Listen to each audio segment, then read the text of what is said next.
Dyer wave 3. Our anthropology is not derived by human psychology or, empirical data from MIT or something like this. It's derived from the revealed aspect of what we see in Christology.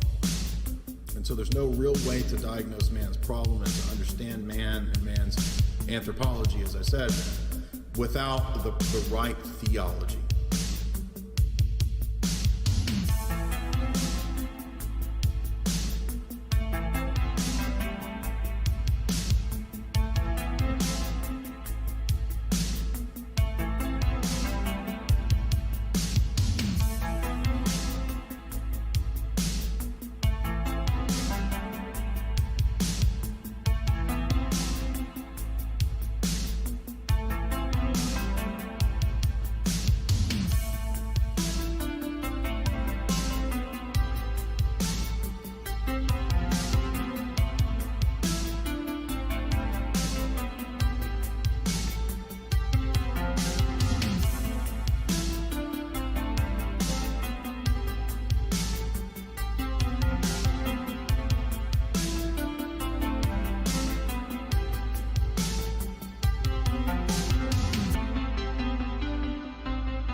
Logos is the icon of the Father, and man is the icon of God.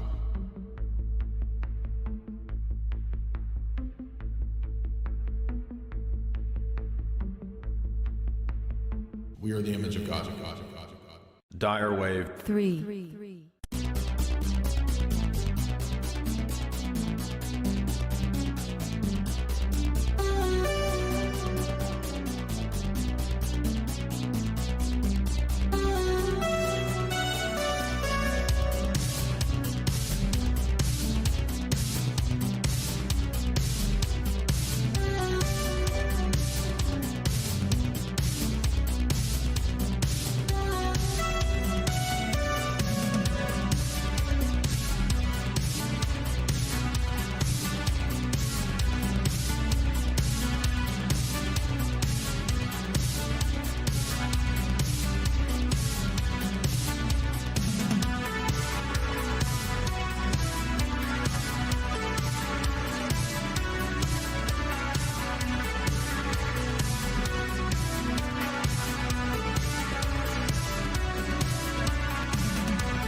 Dyer wave 3.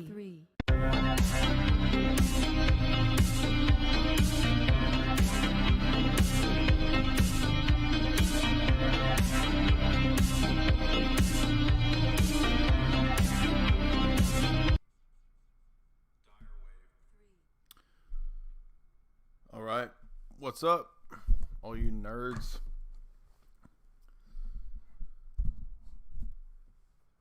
Delusion, deception, self-deception. How is it possible to deceive oneself? And who is any better than deceiving us than ourselves? We are our own best con men. We are like the ultimate confidence man with ourselves. But how is that possible? How can a person at the same time as he knows to a degree what's true also suppress the truth? How can he believe a lie which he knows is false? There's a mystery in this. I don't actually know, nor does anybody, in my view, know exactly how all of the mechanics of self-deception works. But we see self-deception all the time, all around us, especially nowadays. Things are super crazy, right? How is it that we can be self-deceived when at the same time we're saying, well, wait a minute, don't you believe that there's kind of a direct perception of the truth, right?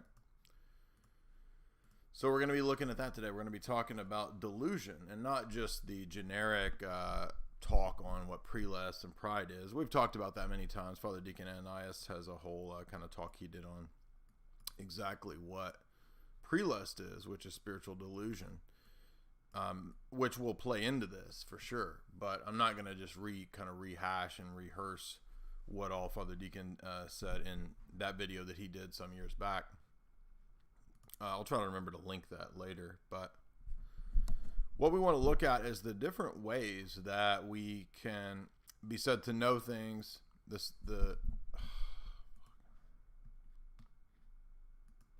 Is that better? I'm so tired of it's too low.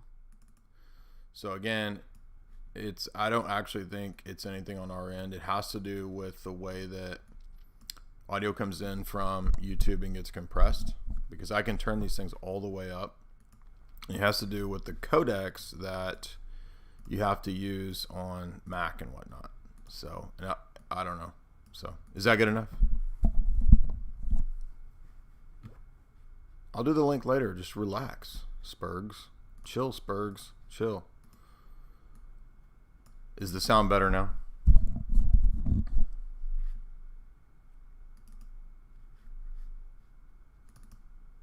Waiting for... is that good enough? It's all the way up. Everything is cranked to the max. Like every single possible... Is that good? Can you hear me?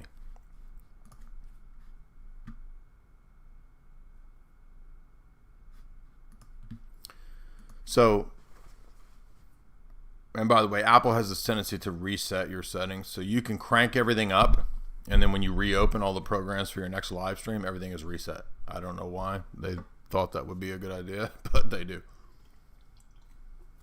At least in the internal computer settings, Apple has a tendency to do that. Anyway. Good. I'm glad it's better. It's cranked all the way up. And I'm ready to fight people in the audience. I want to actually fight the entire audience over the audio. Even though the audience is probably correct, I still want to fight the entire audience. And there's a chance I would lose against all of you. There is a chance. But we get in that octagon and you hear me screech, you're going to learn about loud noises. When you hear the ability to squelch and scream like a teen entering, what's that purgatory period where your balls drop? What's it called? I literally am going blank on what it's called. not purgatory. Teen purgatory. What is it where your balls drop when you're a teen? And then you can make the babies in the coitus afterwards. I can't believe I'm going blank on puberty. Not purgatory. Purgatory for teens is pubertory. When you hear my pubertory squelch and you realize that's like a secret weapon I have, and you all double over from my squeal, you're going to learn what a loud noise actually is. And then we'll see who bitches about audio anymore. You can take that to the bank, boy. Son, kid, child, you can take that to the bank. Anyway. Delusion. We're here to talk today about delusion. Not deloisa, delusion. How can we be self-deceived? And today's stream is going to be a little different. It's going to be me just kind of reflecting, kind of ruminating, kind of lingering like a Cranberry song from the 90s through the stream of consciousness and picking out the nodes and the brain. What do you call it? When your brain's making the little connections and they go, right? Neuroconnectivity is the technical word, according to the science men. And I want to get into the fact that a lot of people overlook that Christianity, orthodoxy, really, there's no generic Christianity, really. In a sense there is, but it's initiatic. So we kind of forget this, right? Especially people who do what we do. You know, we talk about apologetics. We talk about this kind of stuff.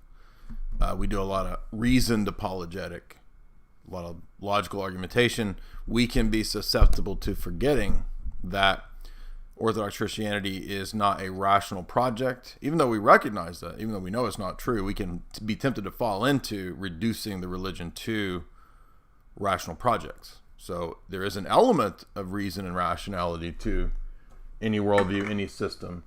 But Orthodox Christianity is not reducible to some sort of rational project, you know, like Hegel or Kant or something like this, right? So I want to look at the mistakes about that's a kind of a delusion. I want to look at how demons use delusions and what I think they do in the process of deluding people, how that actually works, the mechanics of it.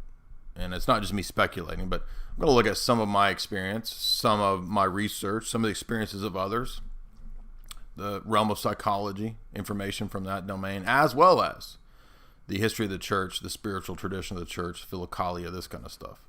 And so, you know, writings like Metropolitan Herotios Vlachos' Orthodox Psychotherapy. So we want to look at some of that. Not Freudian stuff. We're not laying you out on a couch to hear about your poop fetishes and your problems that you had when you hit pubertory, right? As a 13-year-old.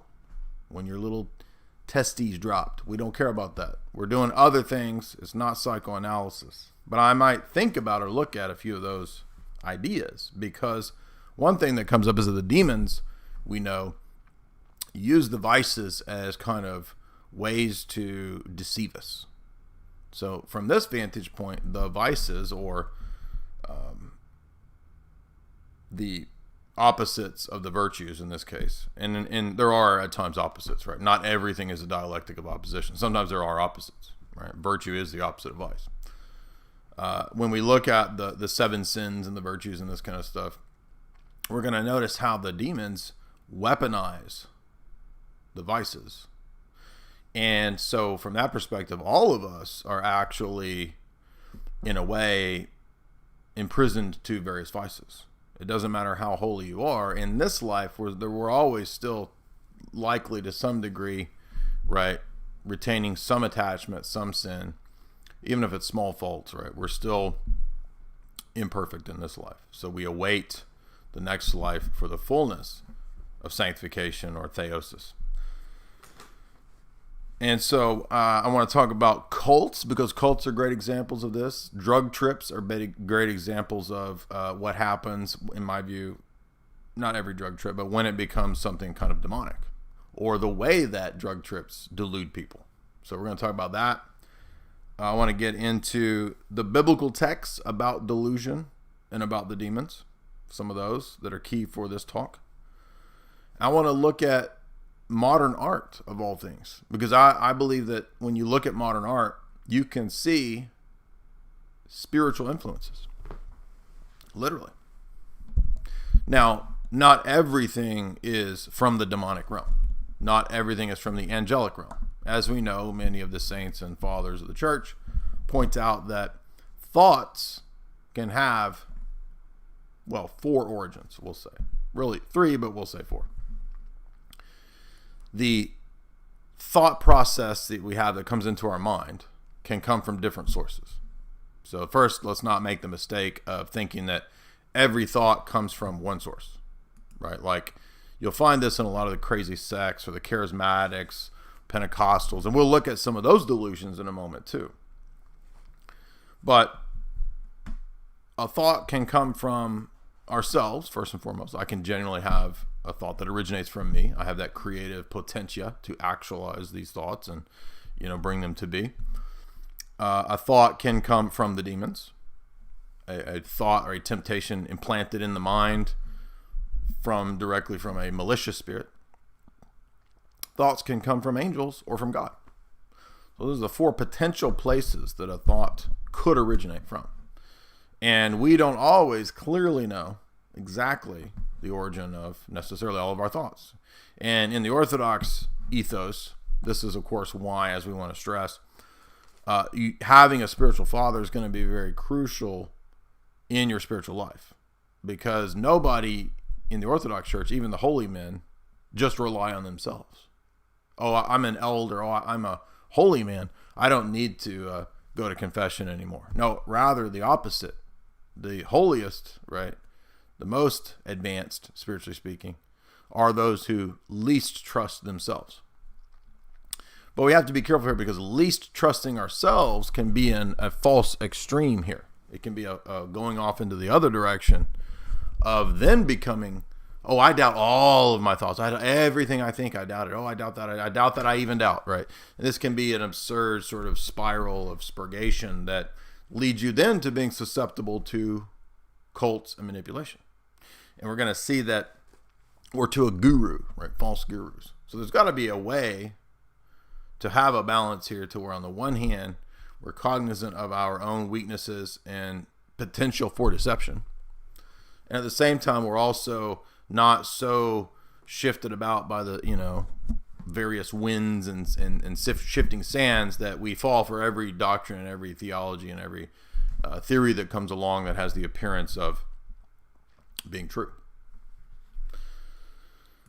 And one thing that you'll learn as you get older, if you're a younger person, is that a lot of things seem to be true, but further investigation shows them to be false, right? And yeah, a lot of you are going to end up in purgatory. Oh, exactly. I was just being silly, but yeah, trad cats go to purgatory for sure. So anyway, a lot of us will you'll think, maybe I'm reminded of a guy that I was doing tutoring with some years ago. I don't remember this guy's name. I'm not trying to call him out. Generally, nobody will know who he is, but and we were kind of working through different philosophical texts, and we had done, I think, 3 tutoring sessions, and I don't remember if he called me or he messaged me one day. I was like, hey, dude, I don't need tutoring anymore. I figured it all out. And I'm like, okay.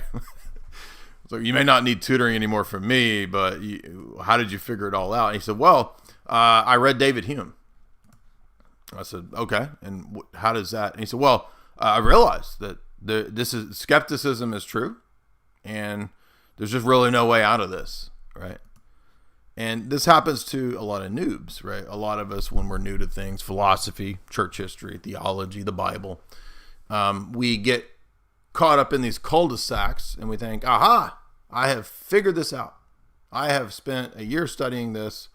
I've really devoted my time and effort, and it's just obvious this is the case, and nobody else has ever dealt with this in church history, and I'm just right, and I figured it all out.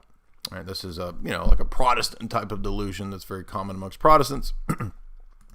But in this case, it was a guy who was an atheist dude who had done a bunch of DMT or something, I don't know, and he was like, oh, I'm interested in learning about Platonism and ancient Greek philosophy, and then he had decided that David Hume crushed everything.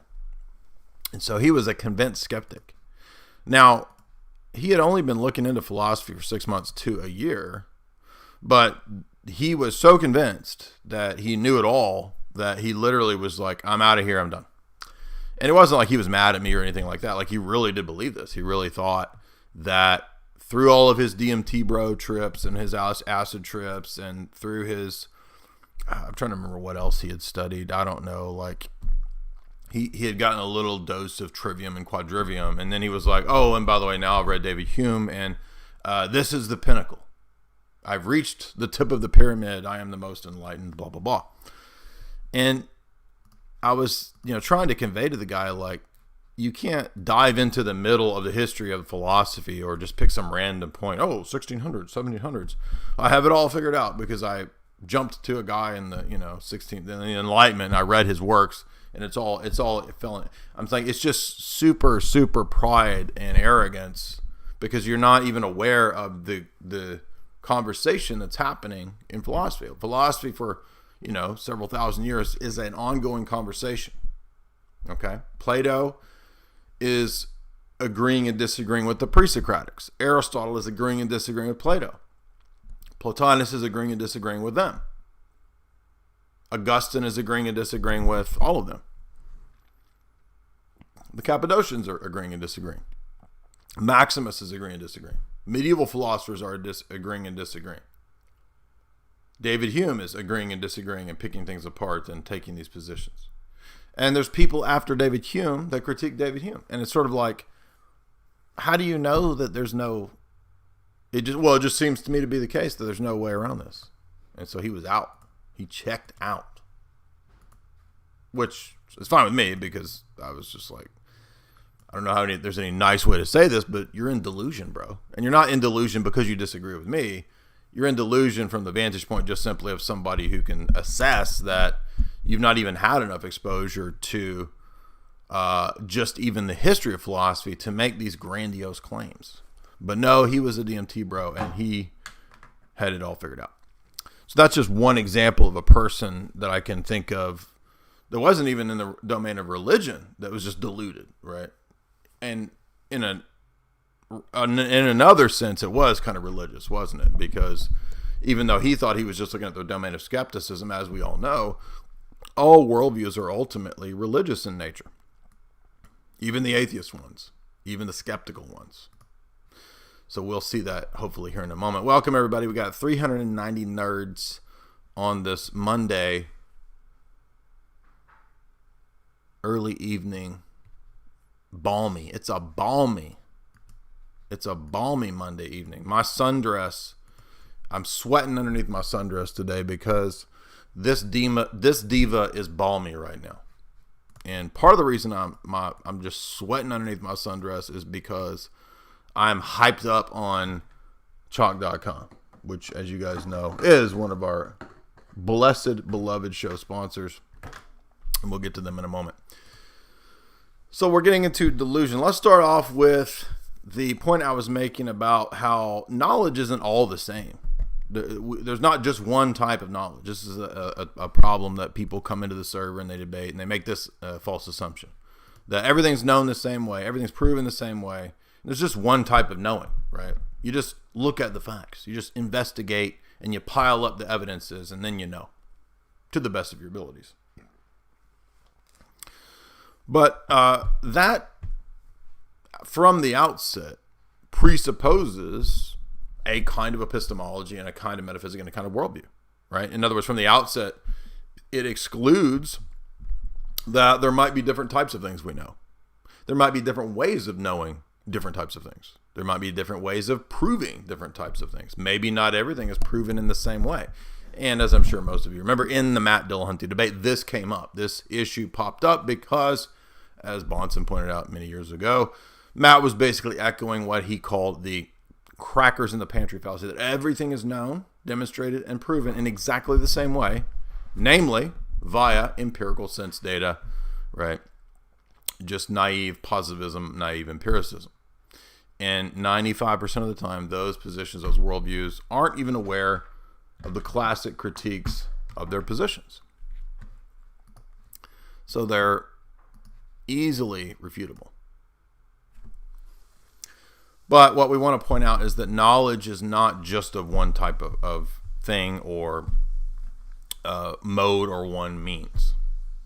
And even language, right, shows us that there's different modes of signification. So we don't always mean something in the identical, simple, singular sense. Sometimes we mean things in a different sense. Sometimes words have a different meaning in a different context. So there's a lot of nuance here that most of the time people that don't have any kind of knowledge of philosophy or, church history or the conversation, so to speak, of theology and philosophy, that will make these mistakes. And everybody that's a professor knows that these are the same mistakes. They're always the same because they pop up all the time, right? Father Deacon is always mentioning these. All right, so let's get to our first points here.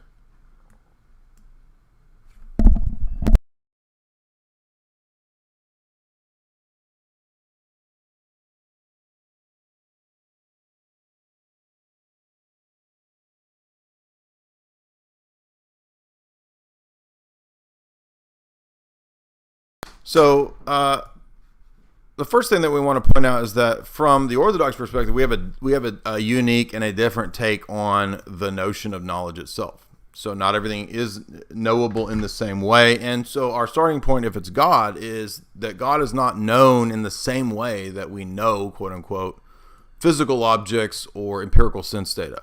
That doesn't mean that God has no relation to empirical objects or sense data, but that he's not going to be equivalent to the objects of sense data. He won't be encapsulated by or defined by objects of sense data or really anything in the created realm.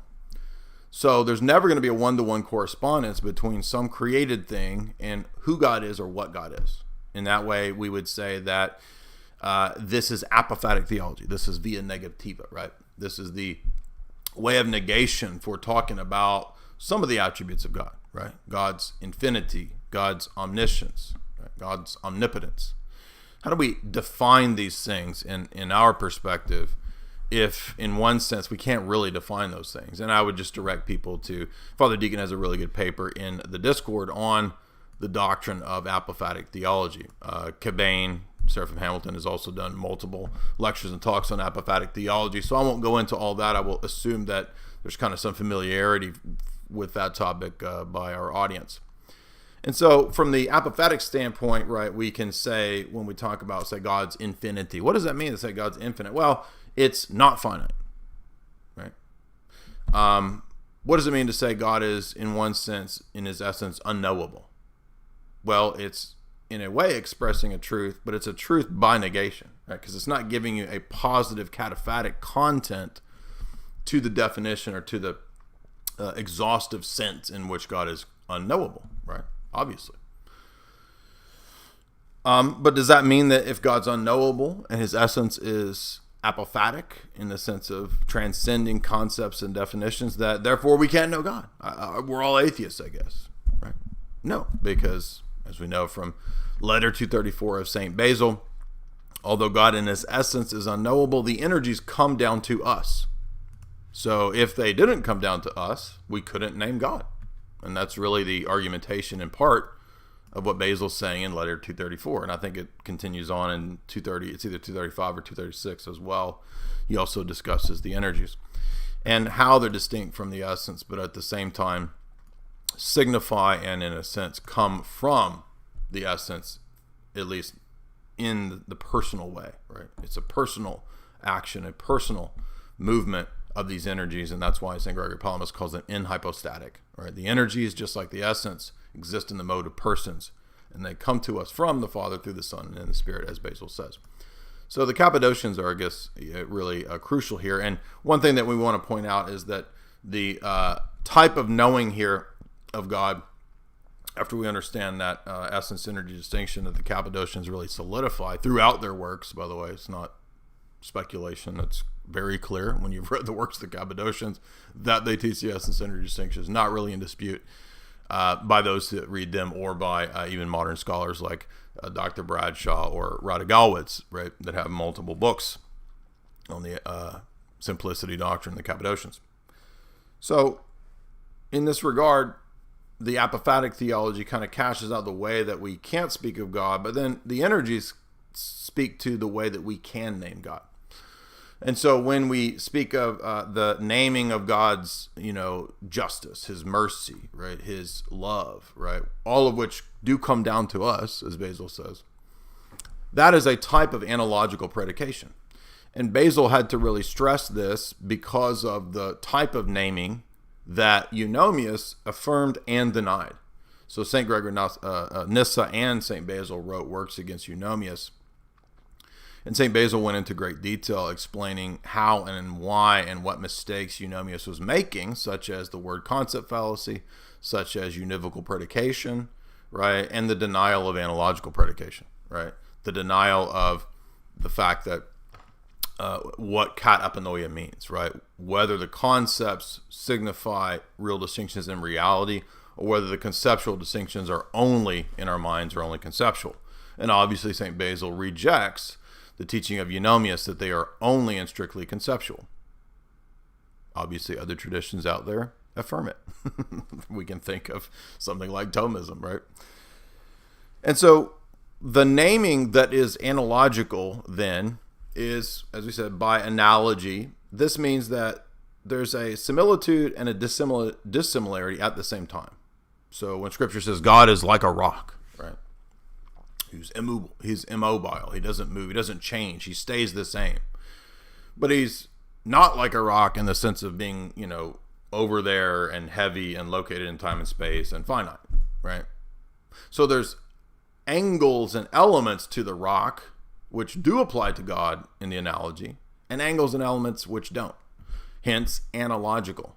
That's the meaning of analogical predication. Likeness, but not one-to-one correspondence, right?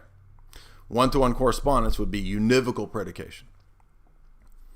So Eunomius, for example, said, no, when I say God is ingenerate, I mean it in a strict definitional sense of one-to-one correspondence. God literally is identical to the concept in my mind of ingenerate. And Basil, of course, makes fun of this and calls it stupid, because it is. And he shows in many ways how it's stupid. And as a result, he formulates his doctrine of divine naming, which eventually, as we know, the councils clearly accept. Constantinople 1, and then up into Constantinople 3, when you get the naming of the energies and whatnot in relation to Christology, they're all predicated on the Cappadocian distinctions. And this is precisely why St. John Damascus, when he does this in Book 3, Chapter 15, he goes back to the Cappadocians. He says, I'm just expressing the Cappadocian teaching on the energies in relation to Christology. So with that in mind, we see that we don't name and know and say everything in one sense. And this is relevant because in Greek philosophy, there's a univocal sense, for example, of being. God is on a chain of being, or the one, or the monad, just like everything else. The only difference is that you're lower on the chain of being. You and I, we inhabit this lower realm, this diminished ontological status of multiplicity and flux and change and temporality, right? And we are, in that sense, opposite to the monad, who is unchanging, who is purely eternal, who is outside of time and space, who is in perfect stasis, who is, et cetera, right? Well, there's a difficulty in naming that kind of a deity, and the names have any coherence or sense to them. right? And we've seen this in the debates with the Muslims, because the Muslims deny all forms of analogical predication. Obviously, they deny univocal predication. And so there's no predication would be the end result of this. The names that you say for Allah don't actually tell you anything about Allah, because Allah is literally strictly nothing like creatures at all. So as you can see, that view falls over into extreme transcendence. And the opposite, right, would be something like eunomius, where the concepts literally box in and define God in a literal one-to-one definitional sense. And for eunomius, I don't know why, it was the word ingenerate. You thought that was the word that defines God the Father / essence. Because Father and essence are identical for eunomius, and they're identical to just ingenerate. And by making that move, he reasoned that if the Son is distinct, then he's not the Father in any essential way, or he's not unified to the Father in any essential way. So distinction entails composition and division, God being a perfect unity. Anything that's really distinct has to be a lower metaphysical status. That's the eunomian presupposition and argumentation. Now, why is all that Christological naming stuff relate to us? Because the way that we are naming God, the way that we're doing our metaphysic, our predication, right? Our philosophy of language and naming here, the way that we predicate, that's going to be dependent on our religious paradigm, right? Which is the grounding for our theology of the world, right? Our natural theology is grounded in our metaphysics of the Trinity and our epistemology of the Trinity, or revealed theology. So revelation and the Trinity, right, are going to ground the other parts of our system, namely our philosophy, our epistemology, our logic, our way that we go about interpreting the raw data of the world. So what this means is that to interpret the world, and thereby anything in the world, right, there are only, in one sense, two types of things that can exist that you can ever in any way predicate about from our perspective. And that's created things and the uncreated. There's really nothing else that exists. There's no third possible thing there, right? Because even the humans, right, that are deified, they're always still going to be created. They're never going to cease to be created. They participate in uncreated divine life and thereby become immortal, but we still retain our human nature that we possess, just like Jesus' human nature never ceases to be, right, even after the resurrection. So all this theology, this heady theology, or what people think is heady, it's just biblical theology, that conditions our paradigm or worldview. So the correct starting points in the sense of the Trinity and Revelation are going to be the lenses by which we read the world. And this is crucial because the people outside of our religion, they might get this or that thing right. And they might even get certain elements of the divine right. But they don't have the right paradigm. There's going to be significant mistakes, fundamental errors and departures, such that if they're consistent with the errors, it would lead them to nonsense, contradiction, and the impossibility of knowledge. So we're not saying that everyone outside of our paradigm who hasn't been initiated or enlightened is excluded from all senses of knowledge, right? They do have some knowledge of things. But what they don't have is a way to account for how they got that knowledge that's coherent and consistent and has explanatory power. So in other words, they won't be able to really give a justification for the knowledge that they have, right? So remember, there's a difference between having knowledge and being able to justify the knowledge. And what's the classic examples we always give of this? If I say, it's good to, as Father Deacon always says, it's good to wash your hands after you use the bathroom, right? And you say, why is that? What's the reason that we all do this? And my justification for that belief is, because when you don't, it makes Bitcoin go down. And we all want Bitcoin to go up if we own Bitcoin. So clearly we should wash our hands. So I have a true belief, or I have a reasonable belief, washing our hands is a good thing, but I have a bad reason for believing it. This is why justification matters, right? Similarly, we could say, I believe I should pray every day. Okay, good. And most people would agree with that who have some religious inclination. And you say, but why do you believe that, Jay? And I say, because in my dreams, every night, little Wayne comes to me and he says, you must pray every night. That's not a good reason to believe that I should pray every night, you see, right? So even though we can have true, justified, reasonable, we can have true beliefs that are reasonable to have, that aren't even controversial or perhaps are even good at, and do match up to reality. Yes, we should do that. We can have poor reasons for believing those things. And that's where the idea of justification comes into epistemology, debate, argumentation. Now you might think, okay, what does this have to do with theology? I don't care about any of that. Well, you might initially think it doesn't directly connect to spiritual theology, but isn't it interesting that we see patterns in error? And if ultimately all error has its source and origin in Satan and the demons and not God, then it stands to reason that the demons probably utilize fallacies. I mean, isn't it true that the idols, right, are irrational, dumb animals? Scripture uses this phraseology. Isaiah says, "Come, let us reason together." Well, how could we do that if our reasoning faculties were no good, or if that's not part of salvation, or something like this, right? Oh, orthodoxy doesn't do reason. That's Protestants. We're mystical. It was a false dialectic, setting the mystical over against the rational, when in fact it's simply that the rational is subservient to the heart, right? It's not a false dialectic. If you deny the faculty of reasoning, you're an Apollinarian. That's the Apollinarian heresy.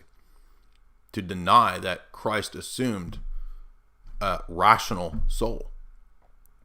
So to deny reason, which unfortunately some pietistic Orthodox people do, they're simply in error. And they are most likely unwittingly affirming the Apollinarian heresy, that Christ didn't assume or have anything to do with human reasoning. That's not a faculty. No, all the fathers say it is. The councils say body, mind, soul, will, right? Mind there being the reasoning faculty. And that's why they stress that Christ had a rational soul.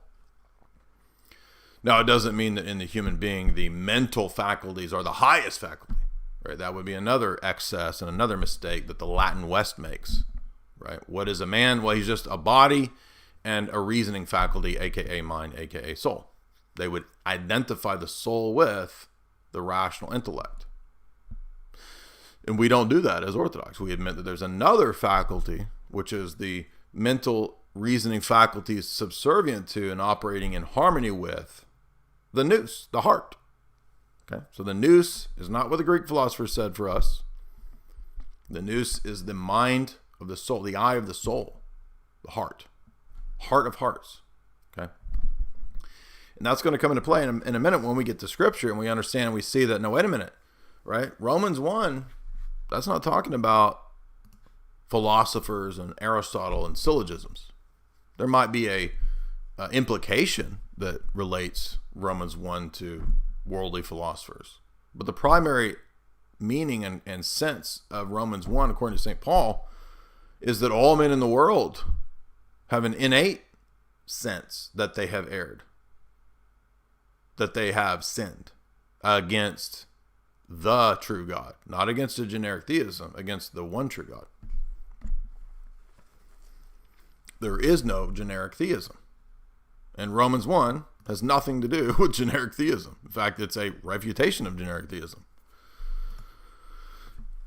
So let's start with pointing out that from the outset, we have different presuppositions about what it is to have knowledge, what the different types of knowledge are, tiers of knowledge, how we attain knowledge, our paradigm of knowledge, right? Because our starting point is going to be what's revealed in Scripture and tradition of the church, revelation. and by extension, the world out there, as Father Staniloy, Losky, Paniotis Nellis, others, as they illustrate following St. Maximus, the content of the natural world is ultimately Trinitarian. And that's a radical statement. It's the exact same content of the biblical text in Scripture. The only difference is that it's a different medium, right? This is a book. That's another kind of book out there. The trees, the mountains, etc. That book that's out there is called natural revelation, but it still has its ultimate meaning and grounding in the triune God. Maximus even goes so far as to say that the structure of the physical world out there is itself triadic and provides, he says, a natural proof for the Trinity. Now, you could debate whether you think that's a good argument, but what that shows is that Maximus is not thinking like a Thomist. There's no Thomist who would say the natural world is a Trinitarian triadic proof of the Trinity. It's actually totally impossible in Thomism, right?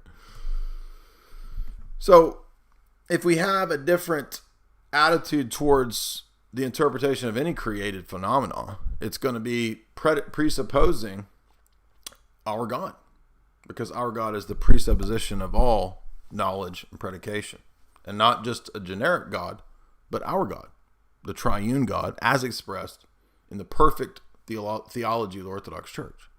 The Orthodox Church has the only perfect Trinitarian theology. It's fierce. Even the heretics who hate us admit and come to us for the Trinitarian specifics, minutiae, and toolkits to construct their stupid heresies. Even James White admits that we are fiercely Trinitarian as he constructs his cult of heterodoxy that doesn't believe in the very things that he admits that we have. I mean, it's just idiocy, really. But it's not really just idiocy.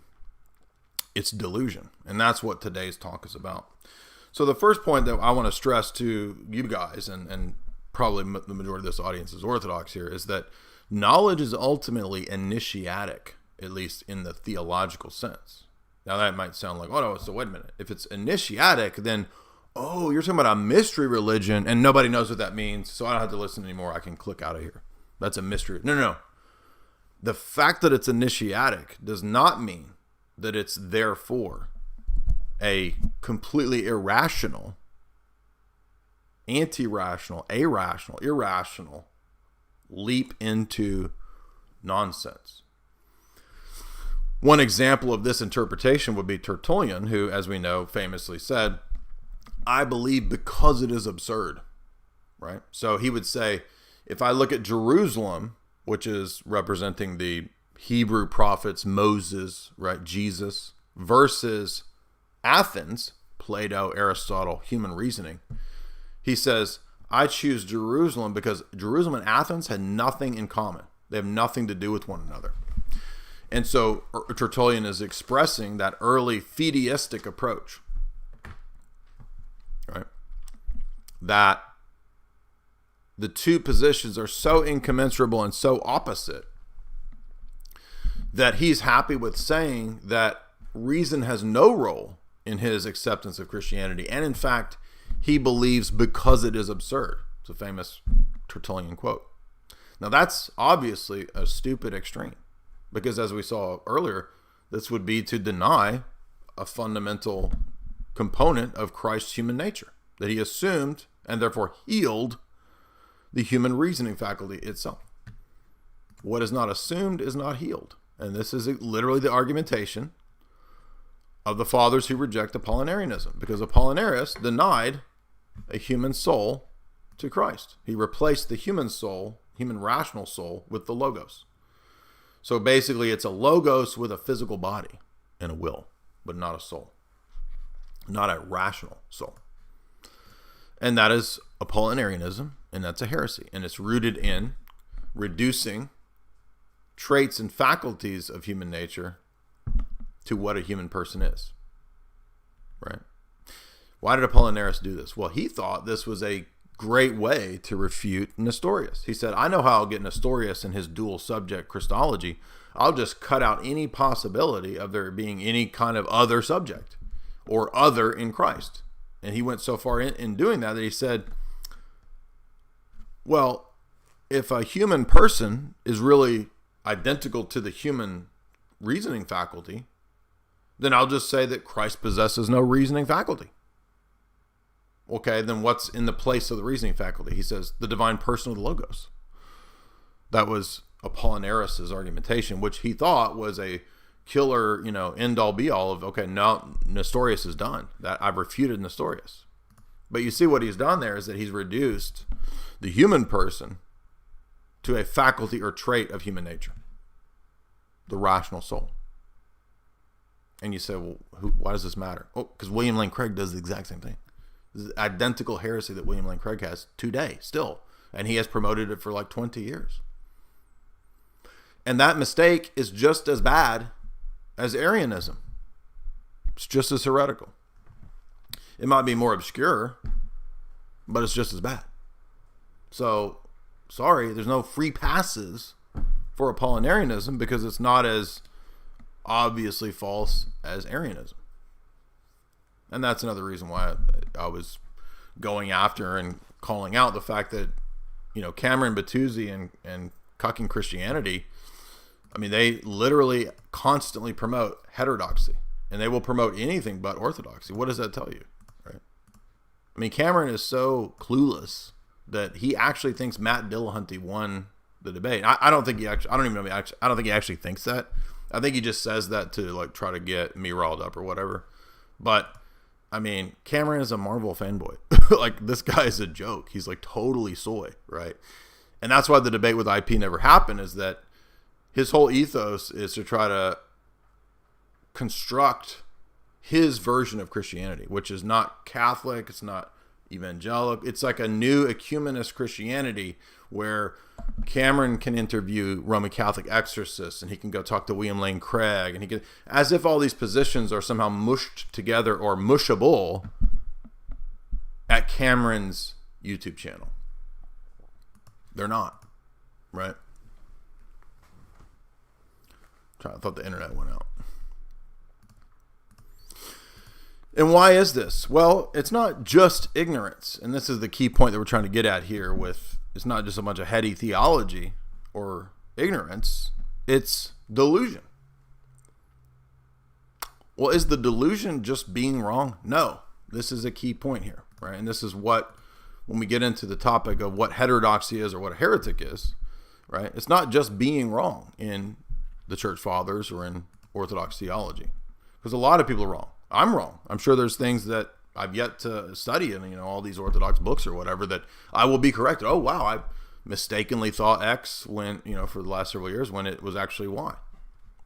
Or I thought X, but it needed to be more clarified and nuanced than what I thought, right? And that's a never-ending process.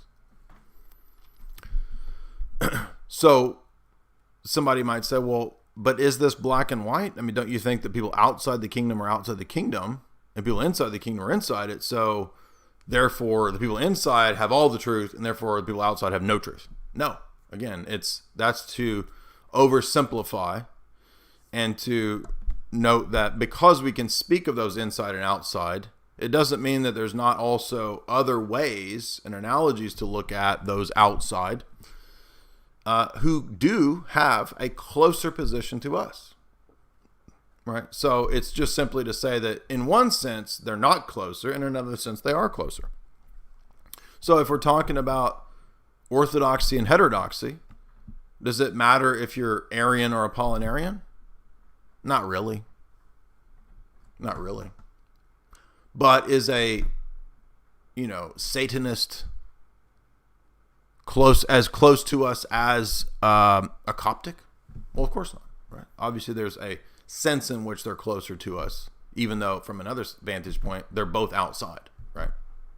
So both of those analogies can be true at the same time without there being a contradiction. And why is that? Well, because the systems in question can determine to what degree we can have positive and negative appropriation or acceptance of ideas of people that are not in the group. And that's really true for any of the systems, right? Protestant, Roman Catholic, Orthodox. They can have within their system, and they do typically, determinative factors that tell them how they're going to view the outside groups. So for the Orthodox, then, it's key that baptism for us is also in the early church known as illumination. And this shows us that clearly, obviously, they believed in baptismal regeneration, right? They didn't, like the Protestant heterodox today, divorce the sacrament from the grace of the sacrament.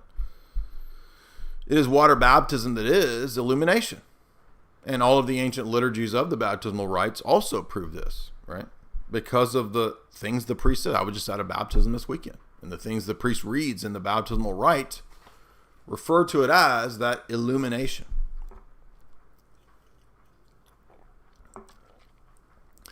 Why is it illumination? Well, Paul says that those who are outside, right? To those that are outside, what we say is foolishness, right? Trinity, incarnation, resurrection. That's foolishness, right? Is it actually foolishness? Well, this was the mistake of Tertullian, right? Tertullian thought, oh, if it's foolishness from the vantage point of those outside, therefore it is, strictly speaking, foolishness. But that's false, right? Paul isn't saying it's actually foolishness and that we should believe because it's foolish. He's saying that it's foolishness to those who are perishing, to those who are outside, whose minds the God of this world has blinded lest they believe. And what is that blinding? Well, that's a punishment, right? It's a punishment for not receiving and loving the truth. And we're going to get to Paul's account of delusion here in a moment when we look at 2 Thessalonians, because there's some really fascinating things that Paul tells us about the process and the mechanics of dark delusion.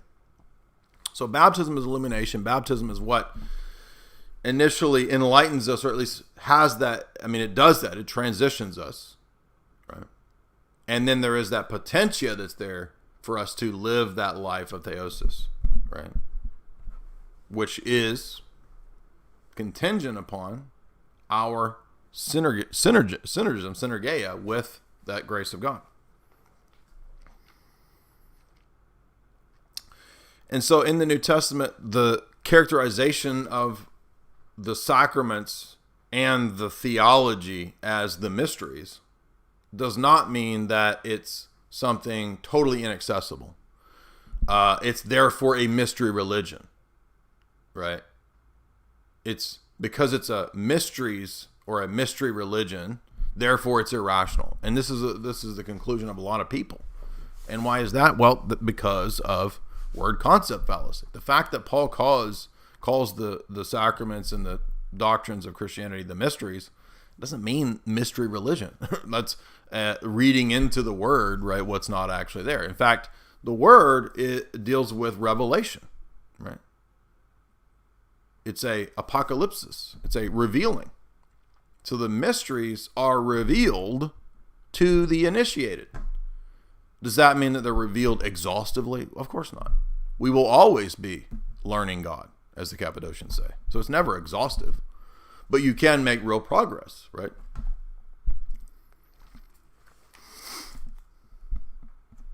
So if baptism is illumination, and this is what kind of kicks off our process, and also there's another sort of triad the fathers make, right, where they say that it's the stage of the spiritual life are purification, repentance, right, purging yourself from attachments through alms, fasting, praying, sacraments, etc. That's part of that life that we live. And that purification process gives way to illumination. Now, it's not a strict like, okay, you have purified yourself for 17 years, and now you'll enter into the stage of illumination whereby you no longer purify, right? So it's not like a hard and fast 1, 2, 3, right? Because it's a both and going on. All three of these are going on to a degree at the same time, right? But as one purifies, then he more and more moves into and participates in the second stage of illumination. And the more that one is illuminated and thereby also purifying, he moves into the stage of theosis. So purification, illumination, and divinization, or theosis. It's a classic way that there's this three-stage process, right? You can see analogies in the New Testament where Paul talks about, right, conversion, repentance, that gives way to the process of sanctification, right? And then that leads to glorification. Does that mean that it's a hard and fast thing like Protestants think, like, oh, well, once you've repented, you don't repent anymore. Then you do sanctification, and you then wait for the next life to have glorification. No, Paul says glorification, glory begins now in this life. Orthodoxy teaches theosis starts in this life, right? We're not Roman Catholics with the beatific vision, putting it off to the next life.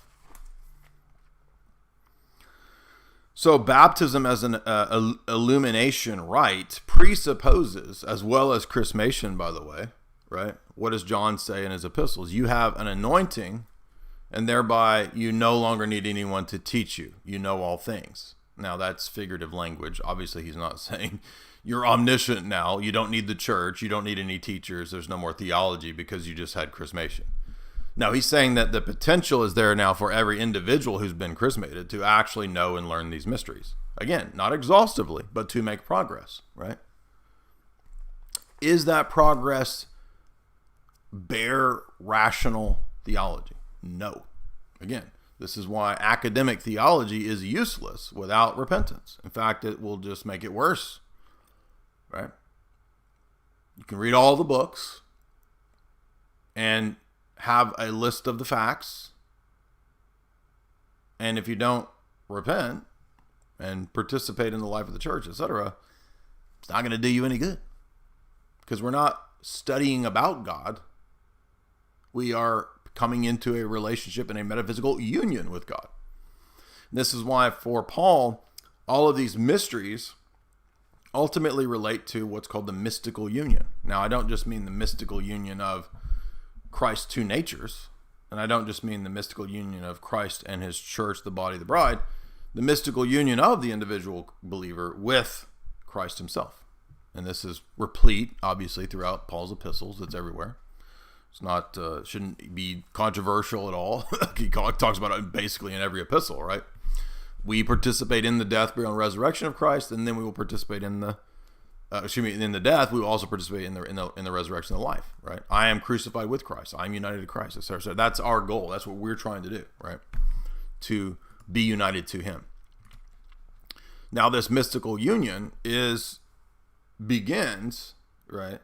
Actually, I mean, yeah, it begins in the catechumenate, right? Because there's catechumens who are baptized by blood, who are saints that die without baptism. So begins even in the catechumenate period, but then really is marked in terms of transition at water baptism. Hence, you have Titus 3:5, the washing of the laver of regeneration.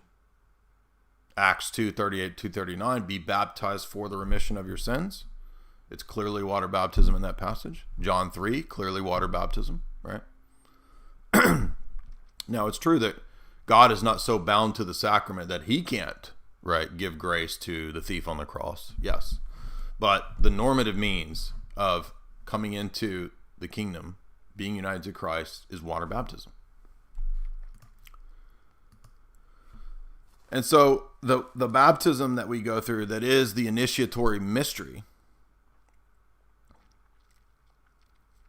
is what begins to give us that new paradigm. It's a whole new paradigm to interpret everything. Doesn't mean that we got everything wrong, but we didn't have the right paradigm, right? When an atheist says, I don't know, let's say an atheist looks to me like the world is probably intelligently designed. Okay. And when we say, we agree, the world is intelligently designed, and not just probably, but it was, right? Does that mean the atheist is wrong? No, I mean, technically speaking, the sentence is correct. And then we start asking, well, what do you think about? Like, how do you know that to be the case? Why do you think that? And let's say he gives a bunch of terrible reasons, right? And then he thinks that the God is, I don't know, some sort of deistic God. Well, I'm an atheist, but I think that deism is possible, and there's, some evidence that maybe there was some design out there, and it's not a God that we can know or have a relationship with, but there's some kind of God that maybe probably designed something. I don't know, right? So you see when we start to drill into this and ask the questions, we see that he doesn't actually have a good account for this. It's just a generic kind of maybe could be this type of thing, right? But the phrase itself, right? The world is intelligently designed. It's not false because an atheist said it. But the meaning, the content, and the lack of justification that he had shows that it's not really a cogent, coherent, justifiable belief that he has. It's more like a possible opinion or something, right?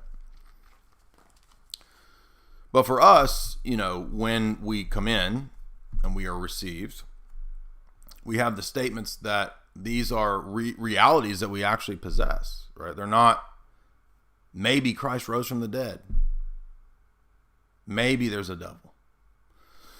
Maybe God exists, right? No, we believe them to be, as Peter says, know of a certitude that Christ has been raised from the dead.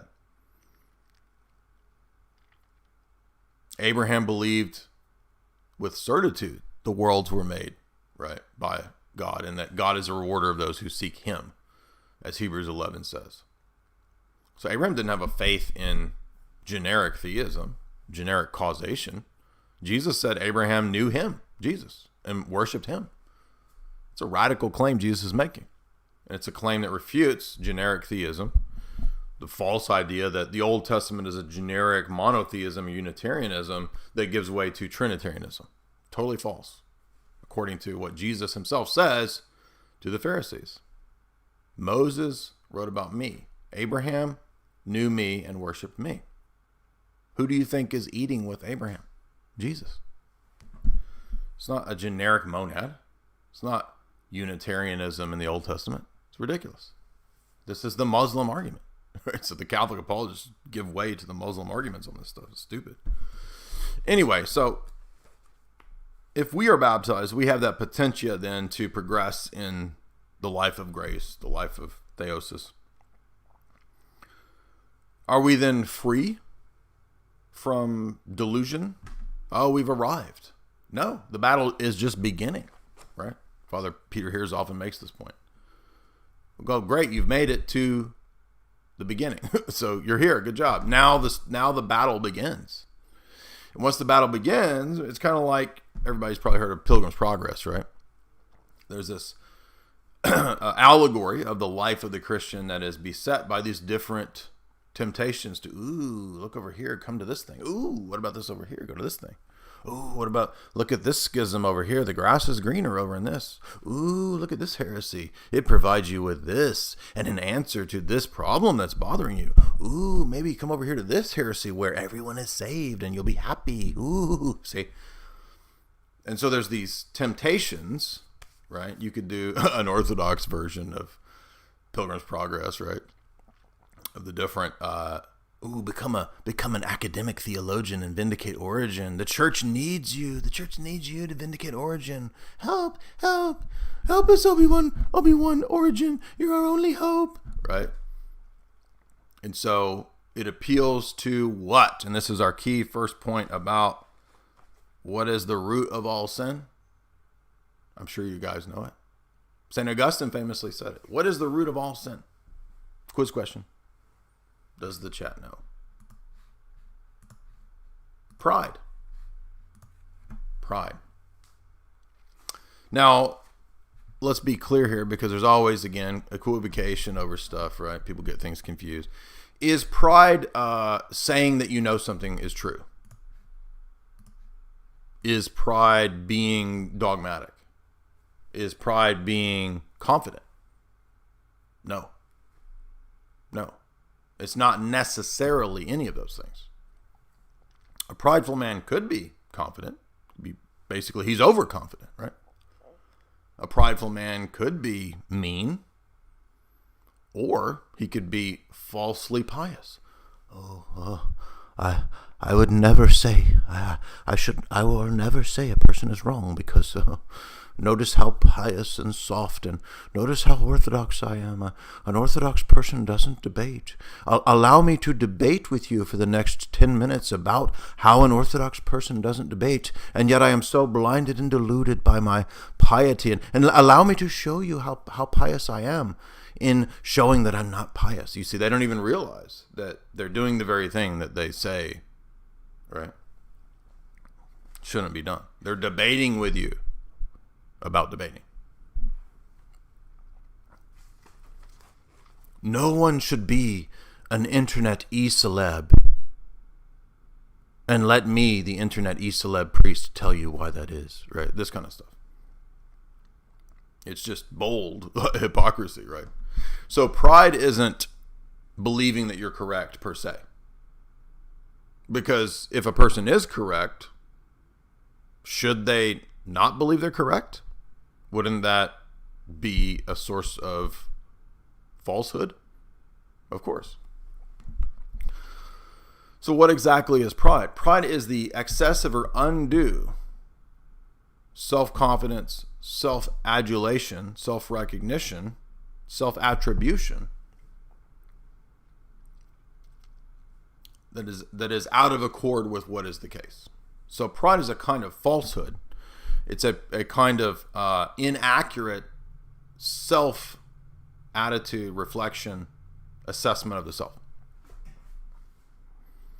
It's not the same thing as being dogmatic or debating. If debating is the same thing as pride, then all of the church fathers are prideful because they all debated. Every philosopher in the world is prideful. Well, so every Orthodox philosopher out there is just a prideful man? This is ridiculous. Right? Obviously, that's not the case.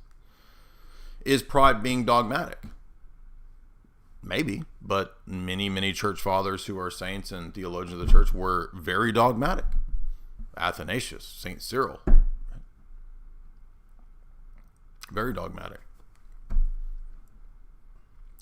Is pride the same thing as being rigorous? Maybe, but also maybe not. Many of the ascetics are fairly rigorous, but weren't necessarily prideful.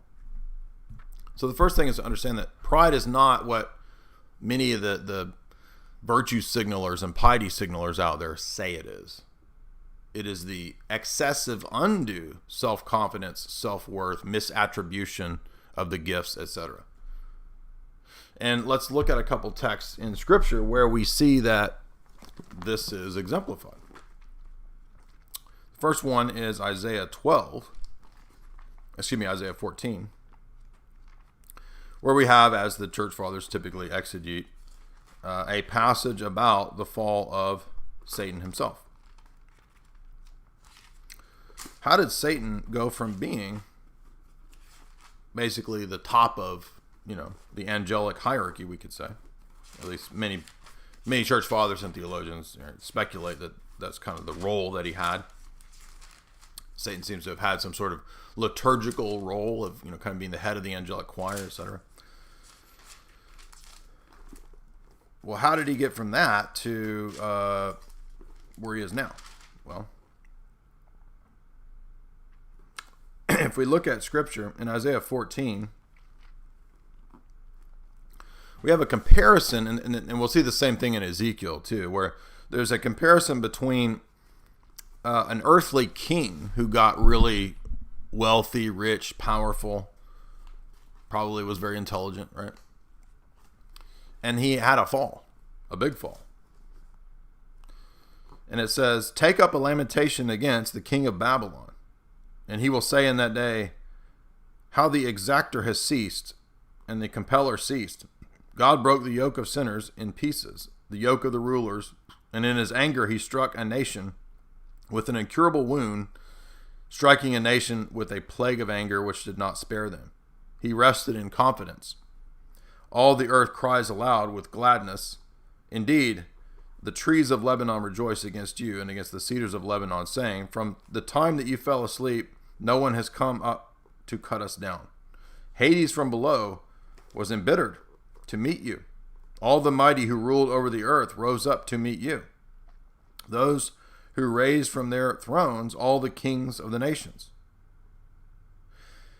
All shall answer and say to you, you also were conquered, even as we, and numbered among us. Your glory, the greatness and gladness, great gladness have come down to Hades.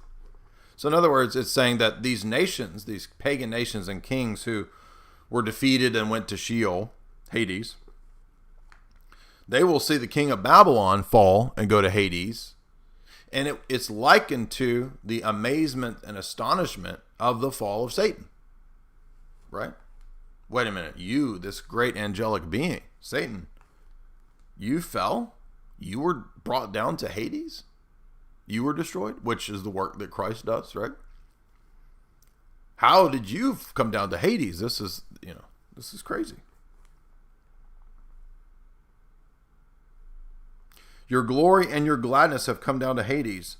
They will spread decay under you, and the worm will be your covering. How you are fallen from heaven, O Lucifer, who rose up in the morning. He who sends all the nations is crushed to the earth. For you said in your heart, I will ascend into heaven. I will place my throne above the stars. I will sit in the lofty mountain, in the lofty mountains of the north. This is talking about the angelic realms, right?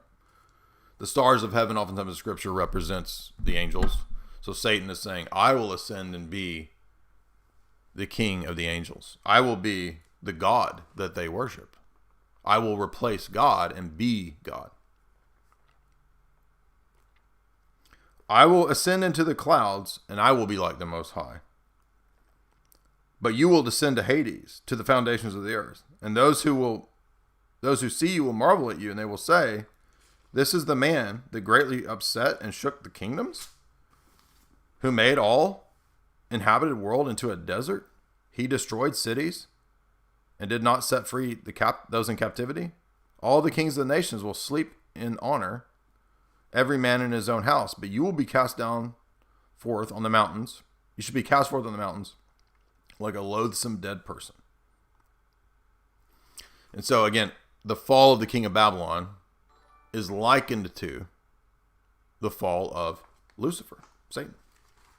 Just as Satan said, I will be above all the angels. The choirs of the angels are going to worship me.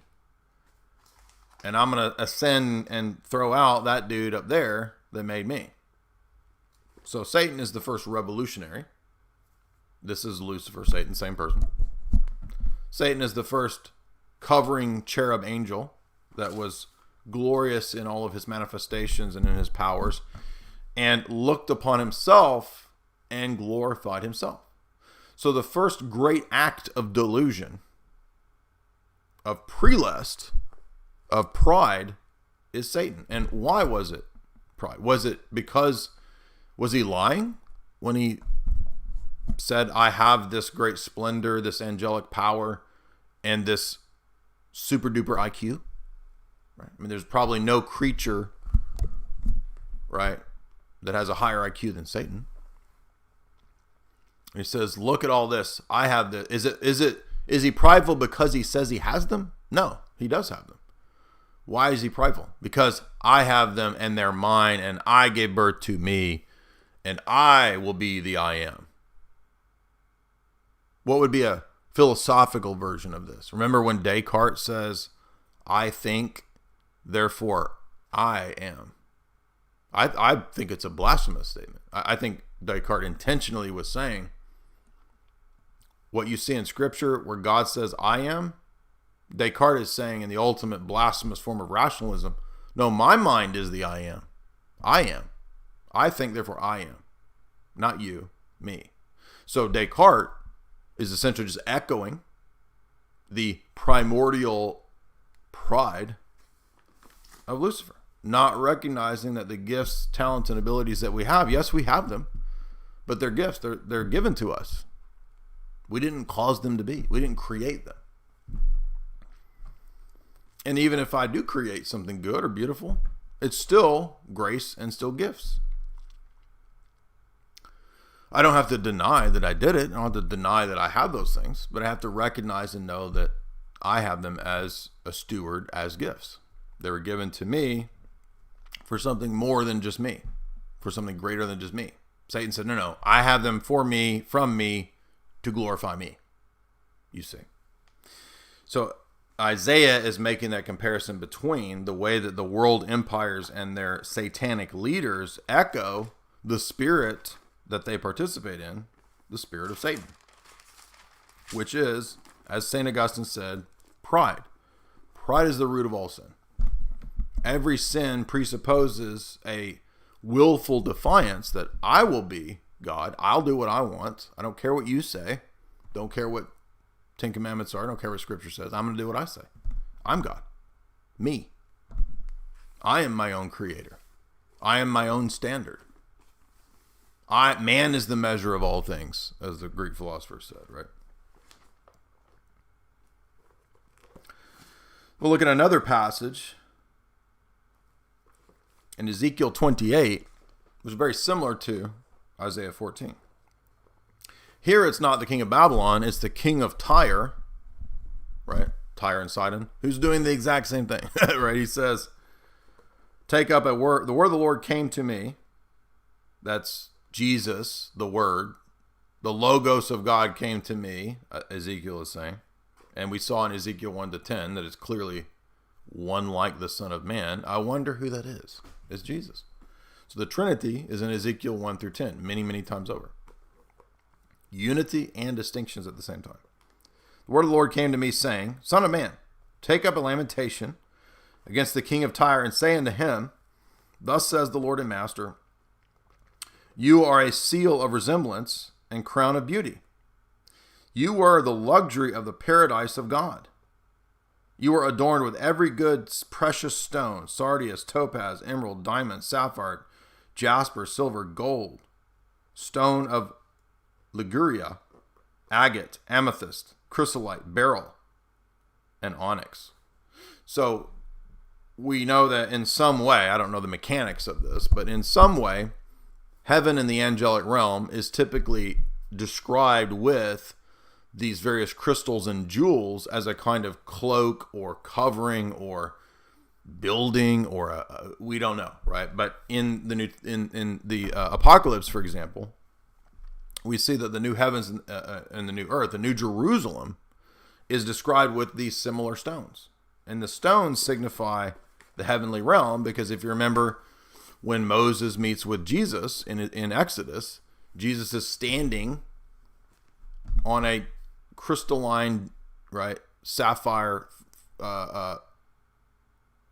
it's the floor of heaven, and we get these same types of jewels that are described, right, like the breastplate of the high priest with his jewels. And so the jewels signify heaven. They signify various powers, properties, virtues, etc. There's a lot of different significations in the jewels of Scripture, which we're not going to go into that right now. But the point is just that this is signifying the heavenly adornment and gifts and graces and powers that Satan possessed. And we are told here that Satan was actually a cherub. So the cherubs, of course, are one of the higher ranks, cherubim, seraphim, right? We sing of this in the liturgy many times, of the 9 choirs or ranks of the angels. Satan, it appears, and many church fathers reason, was the highest or one of the highest of these beings, or the highest, and as a result of his rebellion was cast down out of heaven and then becomes a persecuting anti-human spirit who is after mankind precisely because Christ always intended to incarnate. In fact, the Eastern Fathers are very clear that the envy of the devil is to hate mankind because the Logos, the second person of God, had always determined to assume human nature. This angered Satan as well as 1/3 of the angels that fell with him. The Apocalypse says that 1/3 of the angels rebelled with Satan at the very beginning, some point between Genesis 1 and 2.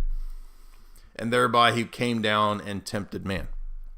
And that was allowed in God's providence to test man in terms of his willful acceptance of virtue or willful acceptance of vice. Would he align with Satan, or would he align with Satan and death, or would he align with life? But one unique doctrine of Orthodox Christianity is that the incarnation is not a plan B. It's not like Jesus, I guess since man's fallen, well, I'm going to do a plan B now. I guess I'll become incarnate. No, it was always to become incarnate. And that's precisely what motivated the envy of the devil. And it's still why the devil wants to destroy, kill, steal, harm, and corrupt man. Why is man his enemy? Because man was destined to be above the angels. The incarnation was always going to be the case. Satan's plans do not thwart the incarnation. It's constantly, you could say, from the redemptive historical perspective, God is always like counter-checking the moves of Satan in a chess game, you could say. It's not because God's not omniscient. It's precisely because he is omniscient, you say. So it goes on to say that Satan fell. You filled your treasuries and your storehouses with gold from the day that you were created. Now, obviously, Satan's not filling up treasuries of gold. This is describing, again, there's a comparison between the pride and exaltation of the king of Tyre and his fall and the fall of Satan. So some verses are clearly referencing Satan. Some verses are making the analogy to the king of Tyre. It says, I appointed you to be the cherub, with some texts say with the cherub or the governing cherub. I set you on the holy mountain of God. You were in the midst of the stones of fire. You were blameless in your days from the day that you were created until wrong was found in you. By the abundance of your trade, you filled your secret rooms with lawlessness. Thus you sinned, and you were cast wounded from the mountain of God, and the cherub that brought you out from the midst of the stones of fire. Your heart was lifted up because of your beauty. Your knowledge was corrupted with your beauty. Because of the multitude of your sins, I cast you down to the ground. Before kings, I set you forth as an example. Because of the multitude of your sins and wrongdoings, and you were therefore desecrated and beaten down, etc. So the fall of Satan here again, similar to the fall of Adam, similar to the fall of the king of Tyre. And this is a recurring motif throughout Scripture, is that falls kind of always happen in this way. So yes, everybody uses that cliche, right, too much.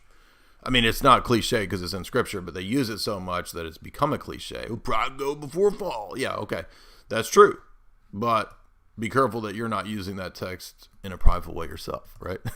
So pride does go before a fall, and in these cases, we see what it was, right? That was an incorrect self-assessment.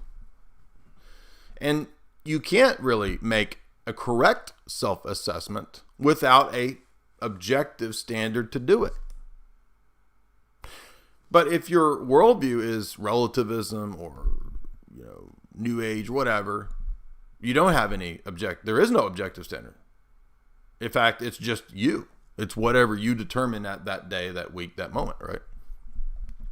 And a lot of times it will be based, I guess, probably on your emotions or how you feel that day or your passions or, whatever things happen to come. Oh, I watched 3 YouTube videos. I realized I'm like a god or whatever. And then 2 days later, you're on Prozac. I'm really depressed because I'm not happy and nothing makes me happy. I can't find any happiness. Well, I thought you were a god. Like, how'd you go from being a god or a goddess to being depressed 3 days later on Prozac, right? So the problem there is no way to accurately assess who you are and what the problems are, because you don't have an objective standard of assessment to do it. It's all just self-referencing, and kind of like the myth of Narcissus, right? He's just always looking in this pond or in this mirror, and just I'm God and therefore I'm nothing. And that's what happens in the life of a person who is under that delusion, is that he will always swing back and forth between these opposite extremes. The more that he feeds the narcissistic delusion that he's God, the more unhappy he is, because the more he's buying into this delusion. Because it's obviously not true. Oh, you're a god? how come you don't have a job, bro? Like, seems like a god would have a job, right? Like, you're a wage cuck, but you're a god. I mean, you see the delusion here, and this is an element to where the occult appeals to a lot of people because they are disempowered, disenfranchised. You know, they're lonely. You know, so the lure is, ooh, I will give you power. Come to these rituals, read these books, do this chant, do this spell, you'll get power, right? And that's a temptation because the person lacks power. So they don't have a way to assess themselves. They don't have a way to assess what actual power is, what success is. And so if it's getting money, getting cars, getting this, getting that, why don't I try this, occult gibberish, right? And then sometimes, my suspicion is that in order to convince the person of the delusion, they might actually get this or that thing. Like maybe initially, I experimented with some witchcraft and some spells, and like I got like a check in the mail for like $300, and like it totally paid for like my weed and my rent or whatever. So like totally witchcraft is real, probably, or whatever. Right. Well, that was probably a delusion. Right. There was like, remember that guy a couple of years ago who was like, they were like, how did you pick these winning lottery tickets? Because he's like some skanky dude from, I don't know where, like Michigan or something, right? He's like, I sacrificed to my pagan gods and they gave me the numbers. He was being serious, right? Now, could have been totally coincidence, or perhaps it gives the appearance of, wow, if you sacrifice to the gods, maybe they really will give you the lottery numbers. But what was that? It was a strong delusion, because the deities that he's believing he worships are no deities. Even if they might have a degree of powers, the powers that they have are used precisely to deceive and lead man into cul-de-sacs, confusion, and delusion. So delusion works not just because it appeals to what we want or what we don't have or the classic ideas of temptation, but it also works because it's rooted in an attempt to soothe our pride and to give us that kind of dopamine fix. And right, it's the same type of dopamine fix that any pleasure gives us. And I remember reading an article a long time ago that was saying that studies done on powerful people or politicians, or these kinds of people that are like psychopaths or whatever, CEOs, right? The dopamine release that power gives, this article was arguing, is of the same degree as like heroin. Now, maybe that's not true, but it seems very plausible. I could see that being the case. And that's precisely why power, right, is more of a delusion for, the Gil Bateses or the Hillarys or the Klaus Schwabs, right? Just on a psychochemical level, right? The dopamine release and fix of power is perhaps, again, I don't have a lot of power, so I don't know this, but perhaps that's a more powerful dopamine release than, sexual pleasure or something like this, right? But what I wanted to say about this side of it is something that I haven't really heard anybody touch upon, although it's probably in some of the fathers, right? So, they will sometimes speak of what the demons do in these processes.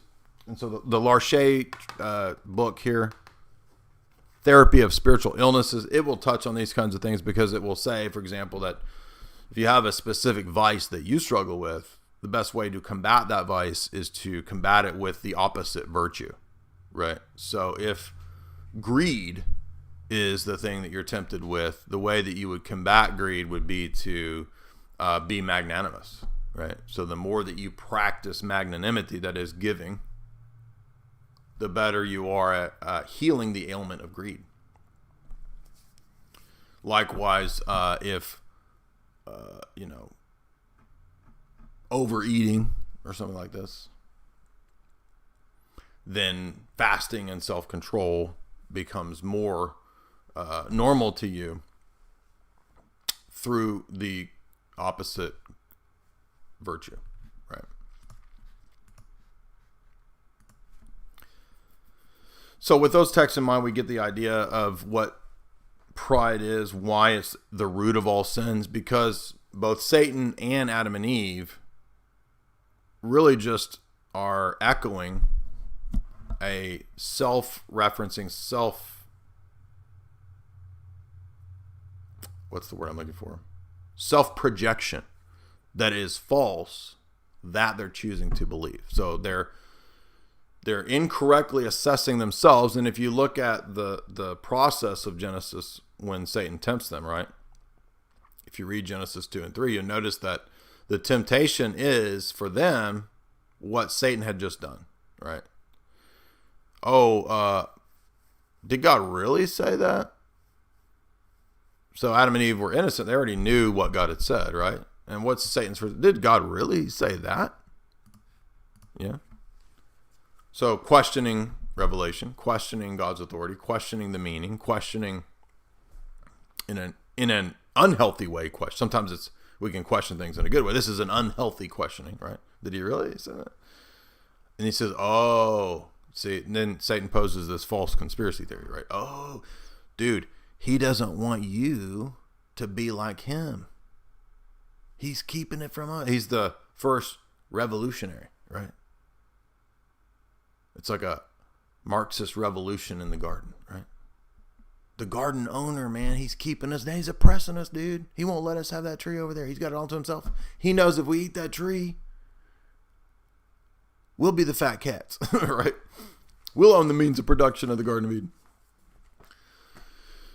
And so Satan basically says, you will become like God. Your eyes will be open and you will determine good and evil. So he basically tempts them with what most human beings believe as a result of the fall. Relativism. That they are their own standards. That's literally what Satan is tempting them with in the garden. You can determine right and wrong, good and evil. You'll be the standard. And he's keeping you from that. And so when Adam and Eve did their act, when they fell, they then put their descendants into the repetitive pattern of doing the same thing. And so we literally see this every time we debate atheists and people that have that worldview. They exemplify. Why? Why do they exemplify the very pattern of the fall? Doesn't that itself kind of prove, or doesn't it at least speak to the fact that this is an amazingly accurate assessment of human nature, right? At least fallen post-lapsarian human nature, right? I'm not saying the nature is evil. It's still good, but the propensity that man has to sin, to give in to the passions and to fall. It's all rooted in, I will be my own standard. I'm going to decide what's right and wrong. I'm going to decide what's true and false. And basically, I'm God, dude.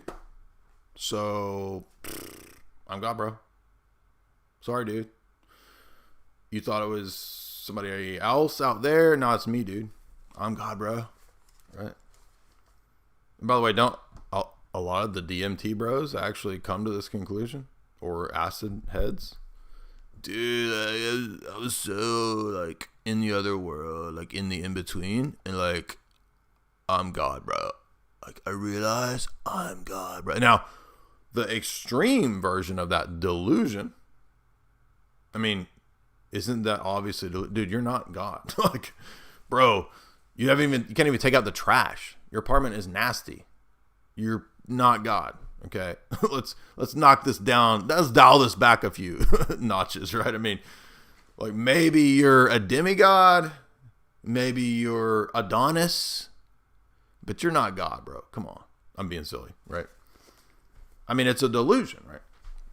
Now, we think, oh, yeah, clearly, let's use examples of the cult leaders now. probably all around, at least probably within 100-mile radius, maybe 200 miles, you could probably find somebody that thinks they're God, that has this God delusion, right? And everybody's familiar with multiple cults of dudes like, I'm God, dude, right? There was that guy in Mexico, I don't know, 5-10 years ago. I'm Jesus, right? I'm God, I'm Jesus. I'm a dude in Mexico, but I'm also Jesus. I don't know how the dude in Mexico is Jesus, but he says I'm Jesus, right? Like some dude in Mexico says he's Jesus. And everybody kind of, most people, right? Unless they happen to be, really deluded or really milquetoast and easily influenced. I think probably 99.9% of people like look at that and be like, there's just no way you're Jesus, dude. Chips, salsa, tortillas, fajitas, that's good and all, but you're not God, dude. You're not Jesus. I'm sorry. I'm sure the chips are good. I'm sure the salsa is good, but you're not Jesus, dude. But it is entirely possible, and this is the weird part of it, right? That delusion can be so strong, and the way the human mind works, I don't think we obviously haven't plumbed the secrets of the human mind totally, right? We don't even know all the secrets of the human mind, but it has the power literally to convince itself of its delusions, and this is the mysterious element. And I'm using mystery here in the sense of we don't exactly know how to explain it, right? Not in the sense of revealed, but the mysterious unknown element of delusion and evil is that we have the ability to convince ourselves of powerful delusions which don't match up to reality and don't match up to ourselves, such that any of the incoming evidence that would speak against it is filtered away or dismissed, right? So everybody's heard of cognitive dissonance. Everybody's heard of, biases, right? Interpretive biases. And those are just, common pop ways of speaking about something that actually happens pretty frequently for anybody. So even any worldview being challenged, being debated, disputed, defended, it will operate in a similar way, in the same type of way. You will have a fierce emotional attachment, right, to whatever the worldview is. I am a traditional Catholic. I'm totally committed. I've spent my last 20 years in this traditional Catholicism and been to Mass every, Sunday, Latin Mass only. I say the Rosary a zillion times a week. And so there's this investment, right? And I'm not saying it's true or it's false because of the investment. I'm just saying that's a feature of human psychology. That's how we are. And because we're that way, it's very difficult, whoever you are, right, when the paradigm is challenged, especially if we don't know how to answer the objections, if we don't know how to answer the problems that pop up. That's when it turns into, most people, especially in a lot of the people that we've dealt with over the years, but a lot of people have seen this, right? A lot of the arguments, the disputes, the debates, something's challenged, they don't have a good answer. What's the default? Anger. I'm going to get you. How dare you challenge my presupposition? I'm going to get you. So let me find all the dirt on this guy. Forget the arguments. Let's undo this guy in terms of his reputation. Let's find out every bad thing. Let's find out and where else do we see it? Well, this is what the world does, right? They're a more extreme version of this. I'm going to dig through your tweets and find the bad word that you said 10 years ago. Aha, see, he's a bad person. He said X in a tweet 10 years ago. And now we can all, we are the virtuous people, right? So the way it relates to delusion is that in our fallen state, it doesn't really matter what the accretions are or the external systems are. The systems of the world begin with and end with man as the ultimate reference point. Usually.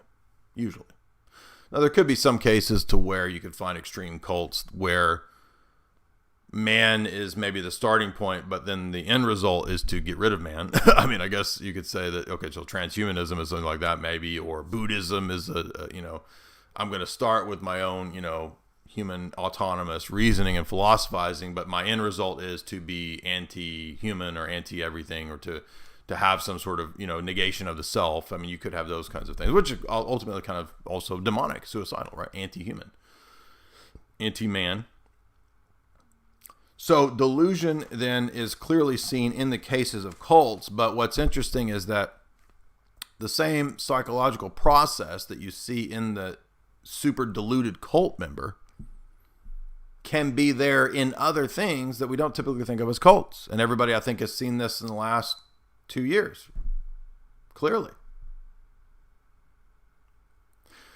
So what to me, what that says is that all of life is fundamentally religious.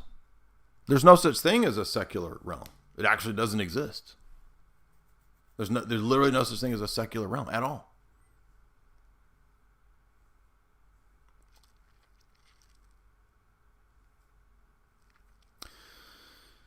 And it's precisely because we're fallen that we are susceptible to falsehoods. What are falsehoods? Bad reasons, bad arguments, bad positions, bad worldviews, false worldviews, untrue, true mixed with the false, right? So let's say, let's give an example of how this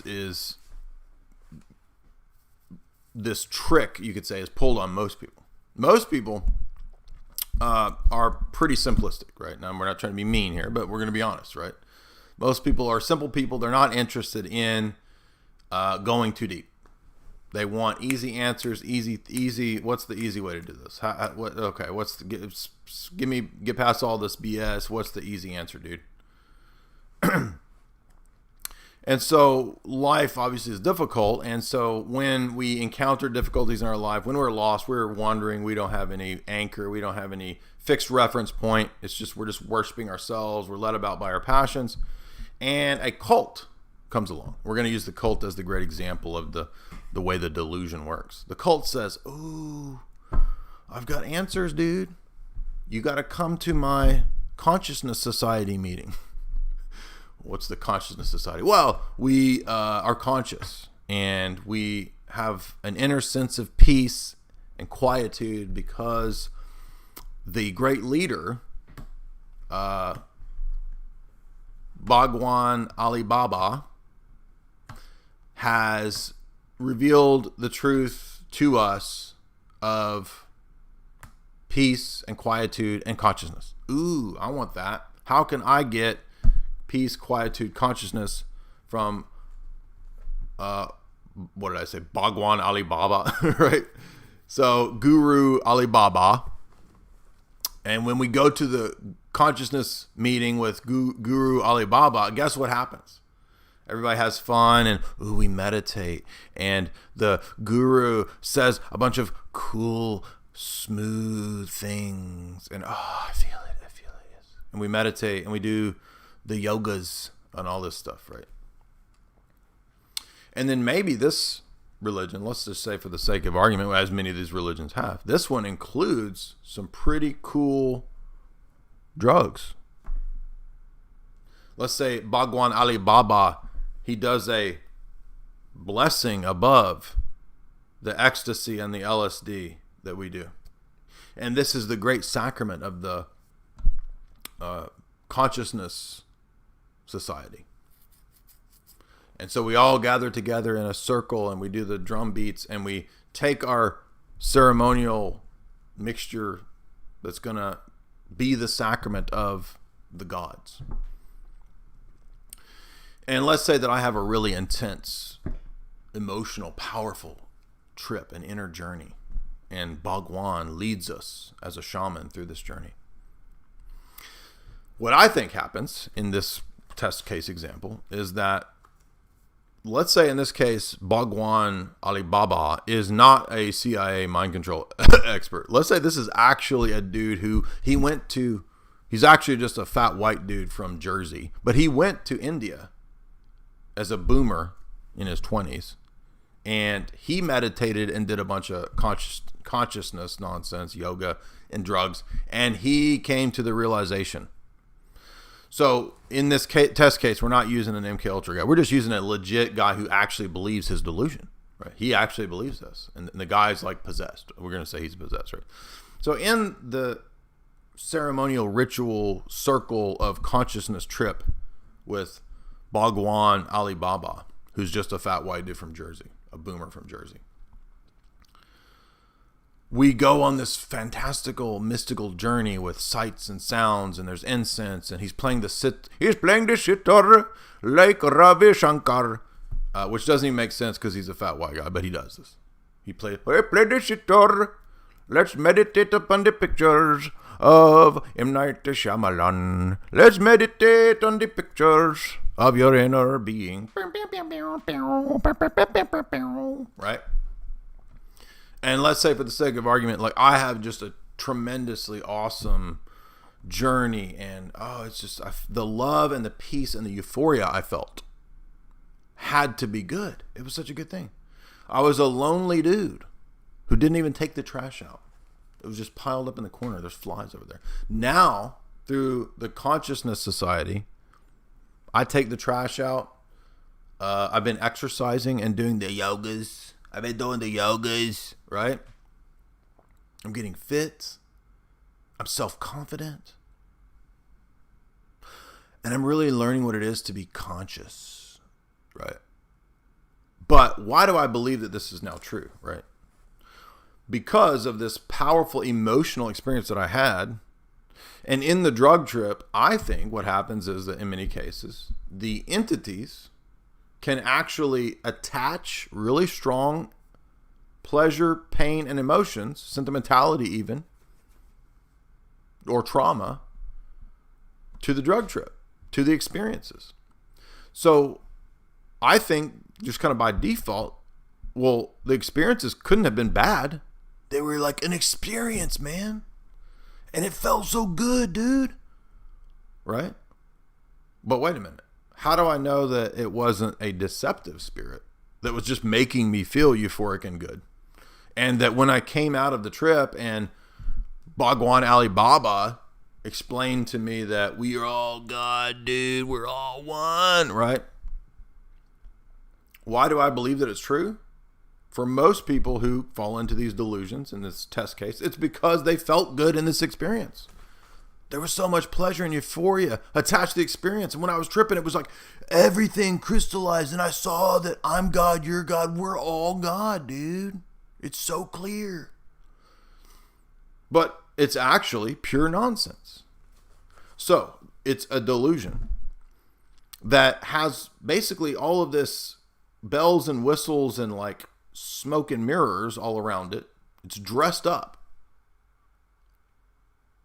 But it's absurd. It isn't true. It makes no sense. Right? So I'm just saying that I think this is a good way to understand as a model the way that when we look at when they say a new age cult that springs up, the reason that a lot of the people in the group believe it is now because they have a shared emotional experience by which they're bound to these people. And perhaps even in a spiritual sense, they're somehow kind of connected and bound to these people through this bizarre, ritual that Bhagwan Boomer put them through, right?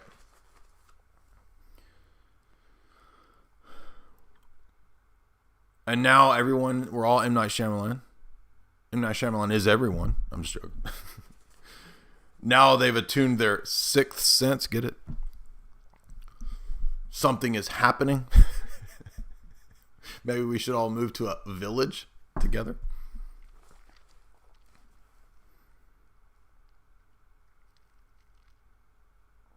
So I think that because most people are led about by their passions and therefore their emotions can be very easily manipulated. Now let's extrapolate this to the mass scale and think, wait a minute. We can laugh about that in a cult setting. Ha ha ha, that's so silly. The cults, they're so stupid. Why would anyone believe in Bhagwan Boomer and his consciousness society? But wait a minute. Doesn't this actually happen on a mass scale in mass media and war propaganda and all the time? Absolutely. Absolutely. Most people are manipulated through the basic desires. Remember when we talked before about the, Maslow's hierarchy of needs and all that, and how you can weaponize those things and manipulate people through the basic desires, right? Everybody desires food, security, sex, companionship, etc. Well, what's the easiest way to manipulate people? Number one, fear. Fear of losing those things which we're attached to, which we cling to, which we think will give us the peace, the security, the freedom that we're desiring, which in fact they don't. Right? And this is the source of kind of our never-ending circle that we run in, like a cartoon character where his tail is, one foot's nailed down and he's just running in a circle, right? Chasing, it's the donkey with the carrot in front of him, chasing the carrot they can never reach. So society is susceptible to, on a mass scale, to the very types of things that you see in the cults. And really what we start to realize, wait a minute, society as a whole is just a big cult. Pretty much.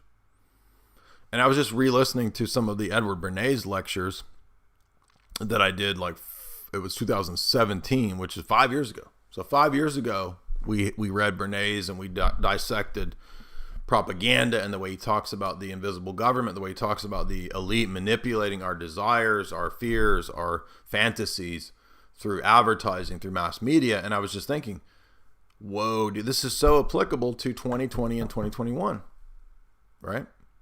Totally.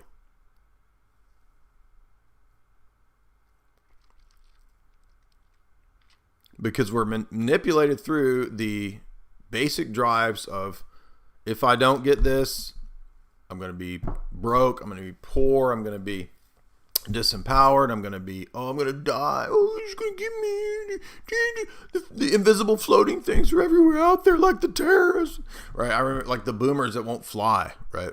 Oh, there's terrorists. And then now people are like covered in plastic, walking around like just totally loonies, right? They've lost it, dude. They've cracked. They're gone. Right? Because of something that shouldn't even be feared. It's crazy. But that's the power of media and the power of manipulation through psychological warfare and these different techniques. That's just one angle of what is really, on the big picture, a spiritual battle. And it's the way everything works. Not just society, mass media, but religions, paradigm systems. They all work this way because humans are not always, but fairly predictable, right?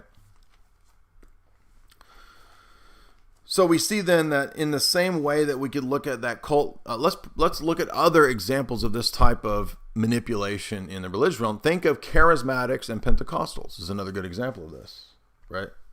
And back in my 1819, early days, I was curious. I was just started reading the Bible. I didn't know what was true, false in the realm of religion. I was investigating.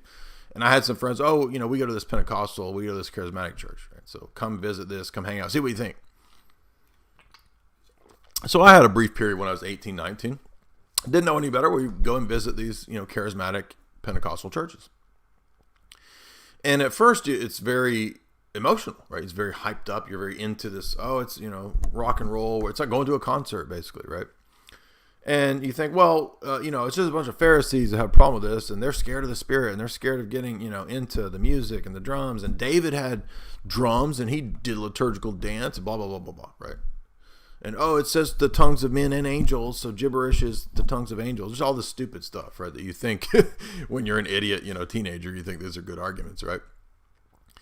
But what I started realizing was that the actual attachment here could be to the people, could be to the pastor as a charismatic presenter or speaker, but you start to realize it's actually to the roller coaster of the emotional experience.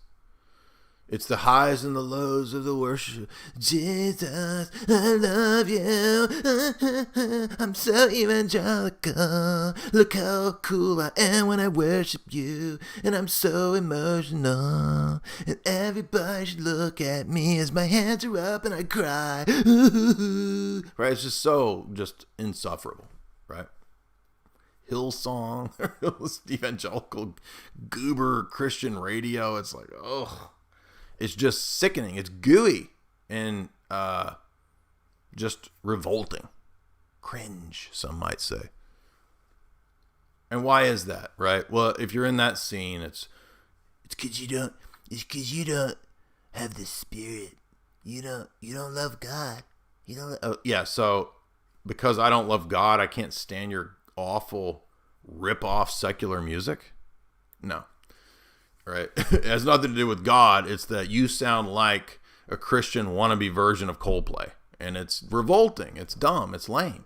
Why are you ripping off the thing that is the cheap ripoff to begin with? Yeah, right? Anyway, the point is that while there are people who I'm sure are sincere, I'm not calling into question everyone's sincerity. What I started to realize, and I think because I was sincere, I was able to come out of that delusion, not out of my own just high IQ, but out of the fact that like I was interested in looking at and understanding what's the real motivation here. I'm not saying it's false because people wanted to have a good experience. Everybody wants to have good experiences. But what I'm saying is that the religion is not really directed to revelation, knowing God, being deified. The religion is about the experience, bro. Right? Just hold your hands up. Just hold your hands up. He's moving right now. God is here. Can you feel him? Can you feel him? That's him right now in your heart. No, that's not God. That's the speaker trying to emotionally manipulate and using the stupid cheeseball 3-chord Christian evangelical rock band to try to get me to walk up to the stage, right? I mean, it's just so obviously like crowd manipulation tactics. And the people are maybe totally sincere. They may be totally believing it, right? But what ends up happening, even if there's sincerity there, is that the attachment and the driving force of the worship and why you're there is the emotional roller coaster. That's what I'm trying to say. And it's not getting you anywhere, and it's just promoting delusion. That's the point. And even worse, all that evangelical stuff is actually promoting atheism. It's like the evangelical clown show is really just an atheism factory, as we've said for many years. And it's probably intended to be that.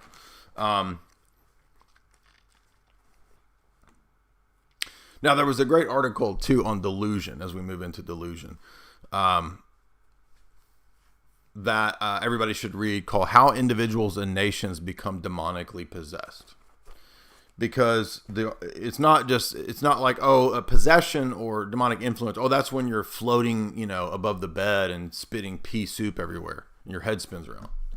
It's not like that. I mean, there could be extreme cases where it is like that, and that's when you do see exorcisms and this kind of stuff. But really what I think is the delusion is an example of what Paul talks about in 2 Thessalonians. Now, we're not going to debate what this delusion specifically is. We're just looking at this to understand the way Paul talks about the delusion working and operating.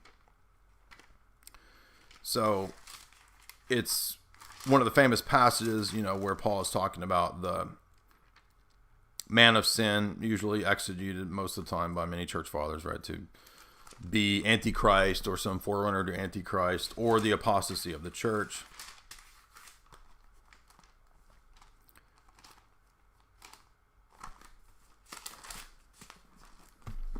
And this is 2 Thessalonians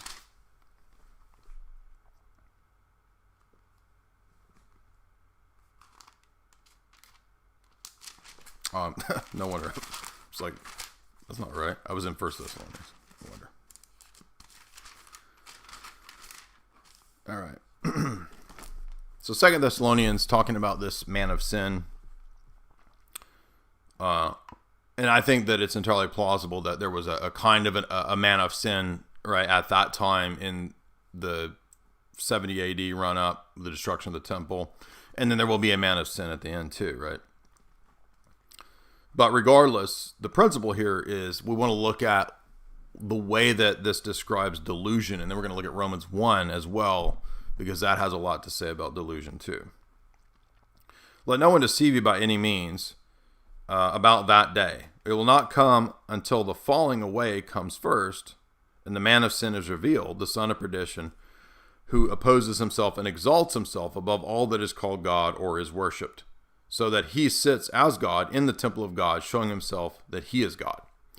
So again, we're not going to dispute and go into zillions of pages of argumentation about who the man of sin is and what it is. So we just will simply say that most of the church fathers say that this is an end times antichrist figure, or perhaps the end times the false prophet, right? One of these figures, or this kind of a figure, who will, in the church of God or in the temple of God, whichever that means, acclaim that he is God. And then he goes on to say, do you not remember that it was when I was with you, I told you all these things? And now you know what is restraining, that he might be revealed in his own time. So some people think, oh, this was some state power. This is the czar. This is the Roman Empire. This is the Holy Spirit, right? Different theories about what the restrainer is. The restrainer being probably the Holy Spirit restraining evil from going this far. For the mystery of lawlessness is already at work. For only he who restrains will do so until he is taken out of the way. And then the lawless one will be revealed, whom the Lord will consume with the breath of his mouth and destroy with the brightness of his coming. So it seems to be talking about the end times antichrist figure, the lawless one destroyed at the second advent, right? The coming of the lawless one is in accordance with the working of Satan, with all power, signs, and lying wonders. So what's interesting about the lawless figure here is that he does appear to have power and to do these different signs, but they're called lying wonders. So whether that's demonically done pseudo miracles or events, or whether it's all just deception, regardless, it's at least a delusion that ensnares a lot of people. And that's precisely the most important point that I wanted to hit on is what Paul says next. And he says that the lawless one comes with all unrighteousness, deception, and he works this among those who perish. So he will have a strong delusion upon all of those that are perishing because they did not receive the love of the truth. So the love of the truth being directed towards knowing and accepting and conforming to the truth, which is external to us, is not something that we arbitrarily determine. We have to be conformed to what's true. We don't get to decide what's true, right? If people are not willing to align with what's true and accept and conform to the truth, then they will fall prey to this delusion or a strong delusion. It doesn't have to just be this one.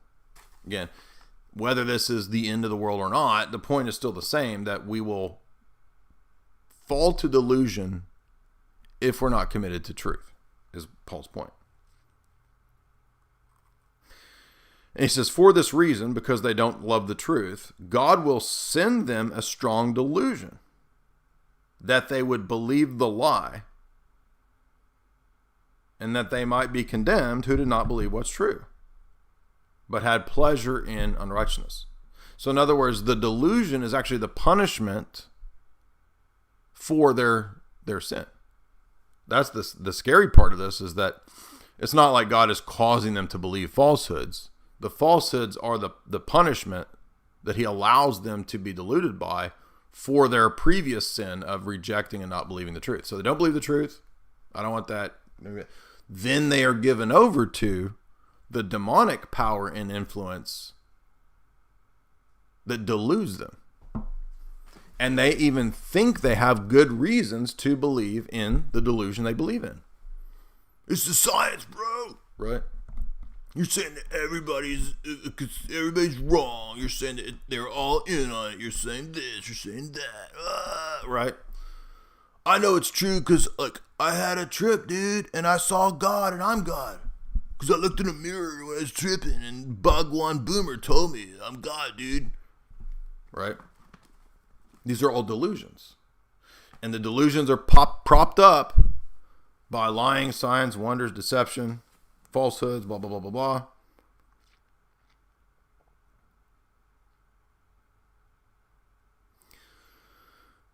But this delusion, whatever it is at the end, is a snare and a trap for those who had previously made the decision not to love or accept what's true. The delusion that we see there, Paul's not directly talking about cults, but it's applicable because every cult, every false religion, is in its inspiration and source coming from a false or lying spirit. Not saying that everybody in every religion is possessed. Not saying that. Possession, I think, is an extenuating kind of extreme place in the process, right? I mean, you got to get to kind of a heavy point in the deception to be possessed, and that's a kind of a rare thing, at least in our Western civilization, but in parts of the developing world, these places, it's more common, right? You see more outright demonic possession because people are more outright in their attempts to make pacts with spirits and do rituals and so forth. Animistic type religions and so forth, voodoo and so forth. So you'll see manifestations of that stuff in those religions more prominently. But in the West, the demonic spirit and delusion seems to be more so materialism, scientism, the delusion of transhumanism, technology, progress, all that kind of stuff. The delusion of drugs, the mass drugging of the West, everybody taking all these, Prozac and pills like that. And that delusion helps them, alcohol too. There's mass alcoholism in the West as well. That is another just kind of incitement to the delusion.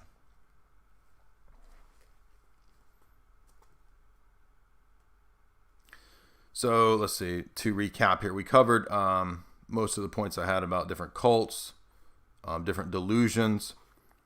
Sometimes the delusions can be very convincing, even when they're not these emotional things, right? You can have delusions that are very cold, calculated, and rational, right? Darwinism, materialism, Calvinism, all delusions with apparently, or even transhumanism, very systematic, mathematical, I look at this beautiful system of Hegelianism, and it is the supreme rational system, right? And it's just this, it's like I've got a ball of algorithms above my head, right? Like the meme, and they're all floating, and look at the beauty of the system that I have created and constructed. It's just another delusion.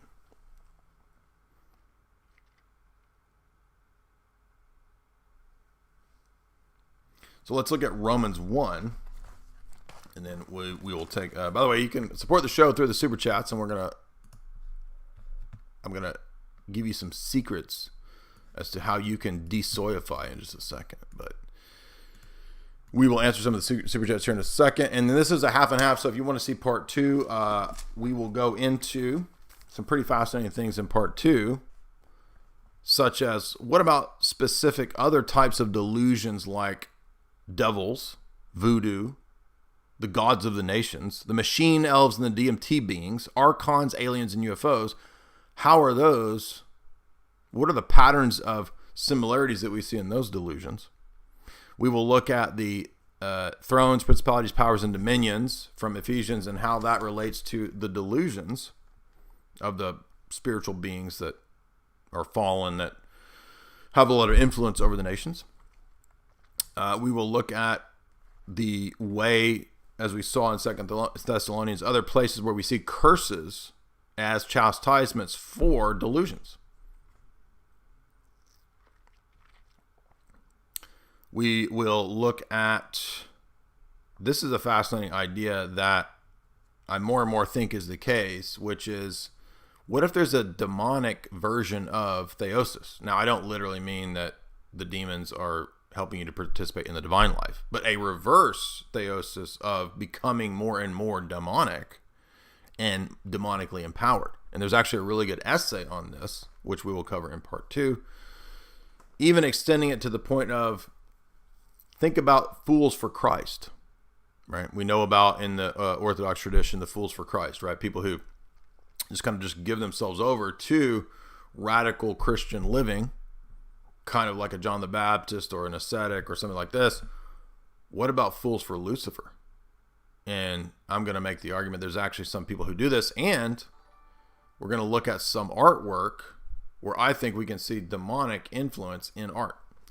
Now, everybody knows about H.R. Giger, and yeah, we can always go to Giger, but I've just, for many, many, many years, and I got this because of being at college, and the college I was at had a pretty big art department, and I had friends that were getting their art degrees there, so I would often go to their art shows.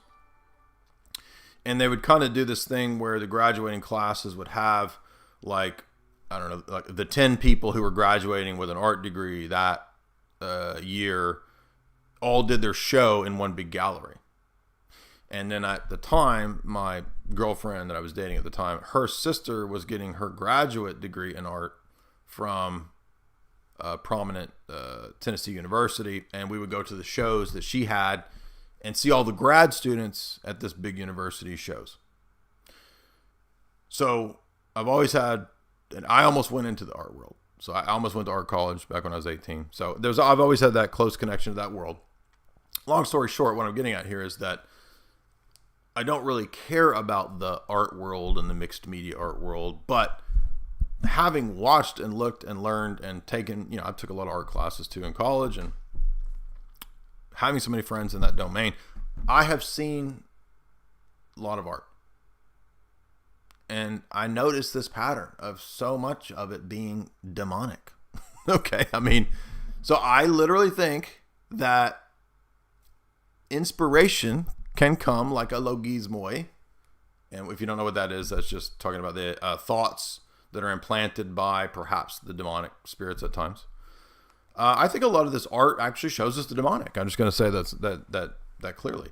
And so we'll be looking at some of this art here in a second before we get to, we'll do that in part 1 because that's just too interesting to only do in part 2. But some of the things that I'll be covering in part 2 will be this notion of, what if there are fools for Lucifer who are like the fools for Christ, but the opposite of that, they're like going deep into counter initiation.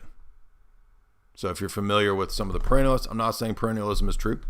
Don't believe in perennialism. Had countless email arguments with Charles Upton, who wanted to debate. I don't have any interest in debating that guy, but the idea here of counter initiation is true. And I think they were probably the first to talk about inversion that I can remember, the perennialists, right? And they're right about this idea, which is that what if there's like an inverse, like instead of theosis, like going deeper and deeper and deeper into evil, kind of what you get in Father Seraphim Rose's book on nihilism, right? So again, we're kind of just stream of consciousness thinking today. We're not being super precise or we're just kind of sharing thoughts today. It's a sharing circle. Come join me in my sharing circle. And pretty soon I'll put on my beads and we'll play the sitar like Bhagwan Boomer. And we will realize that we are all in my Shyamalan. Anyway, so we'll get into all that in part 2. We'll talk about fear, manipulation. We'll talk about logismoi in more detail. We will look at inversion and the demonic inverse of theosis, which, yes, is possession. But again, possession doesn't necessarily require that you're floating above your bed and spewing pea soup everywhere, right? You can have an artist. By the way, there was a horror movie. It may not have been making this point though. Remember that movie Devil's Candy? That was a genuinely creepy movie. Now, if I recall, isn't the heavy metal artist dude in that movie, isn't he like influenced by some spirit that's like he's painting the way that the killer is killing people or something like that. I'm going from memory. I saw it when it came out. It's a genuinely creepy horror movie. I mean, and the slow boy, he's not a beautiful slow boy. He's a big old non-beautiful slow boy. He's possessed, right? In that movie, he's demonically possessed, and he's, getting rid of people. And I think that the artist is inspired by the spirit to paint what's happening. Isn't that the plot of that movie? I think that's right. Anyway, I'm just going from memory here, but that's kind of, I guess, getting at what I'm speculating about. And partly too, I remember back when I used to do a lot of artwork when I was, as I said, 16, 17, 18. I came really close to going to art school. Took all the art classes. I drew all the time. And I remember really, that was before I was, obviously into Christianity and reading the Bible. So I was pretty much living like a total heathen, party boy. And I remember I don't even know why. I loved H.R. Giger. I loved demonic and dragon art. I know that sounds kind of cringe and soyish, but I just did. I don't know why. I mean, yeah, partly I guess I was kind of I was a Chad nerd even in 9th grade, but there is that nerd element. So I read a lot of fantasy novels. I was always reading fantasy. I was always reading Terry Brooks, Tolkien, Tad Williams, all that fantasy stuff. So, and I'm not saying that, if you read fantasy, it's evil. That's not the point. But, I mean, H.R. Giger's art is like pretty demonic. I mean, it's like probably the most demonic art that I could think of just off the top of my head, right? But I think, well, why did I have such a fascination for that? Like, why did I want H.R. Giger posters and coffee table books of all of Giger's just horrible, just hideous art? And I think that without even knowing it, I was influenced and impelled by the demonic. And I didn't even know, right? And I remember one time during this time period, really like being lacking inspiration. I was trying to figure out what I wanted to draw or paint, and I'm not saying this means I was possessed, but I'm just saying like all I could think of or come up with was just variations on demons, and I don't even know why. That's just what I would. That's just what I would draw. So, I got to thinking about this the other day when I was looking through the serial killer art. And the only reason I was looking at the serial killer art is just partly because of this thesis, right? Where it's like, well, now wait a minute. Jack Kevorkian, his artwork looks just like all the serial killers. All the serial killers have patterns and themes that they're always painting and doing, even in the mixed media. And then it's the exact same if you go and look at the rest of modern art. So let's look at a few of these examples. Now, I'm sorry. Before that, I did say we would look at Romans 1 real quick on delusion. You know what? I'm going to save Romans 1 for part 2. Because that you could exegete the delusion aspect of Romans 1 for like an hour. So we'll hold off on that. But I do want to get to this because we've already been going for like over 2 hours. And we got to do super chats. And also I want to remind you guys how to de-soy. Because let's be honest here. A lot of you guys. You remember at the beginning of this talk where I was inviting you all to the octagon? A lot of you guys, if I scream in the octagon, you would double over just from my scream. And I'll be honest, I scream like a girl. But if you're doubling over in fear, basically collapsing because I'm screaming, you need to de-soy, dude. Let's just be honest here. We'll get to that in a minute. All right, so here we go. My fancy little, look at that. We got it working. We got an extra screen. We almost like Tristan over here. We're the original diva. I mean, there's a lot of copycat divas out there like Tristana, but look, we got it going like Tristan up in here. Look at that. So let's look at, no, we don't want to do the serial killers first. Let's look at modern art. And just totally random. I don't know. I just put in. I did put in creepy modern art because if you put in modern art, you just get like squares and shit, right? Like, come on, dude. Which, by the way, is itself pretty telling because it's like what children do, and that's this. The art world is a scam, dude. Everything is fake and gray, basically. The whole art world is a scam, and it's really just people passing off that they are talented and skillful and deep, who suck. That's really all it is.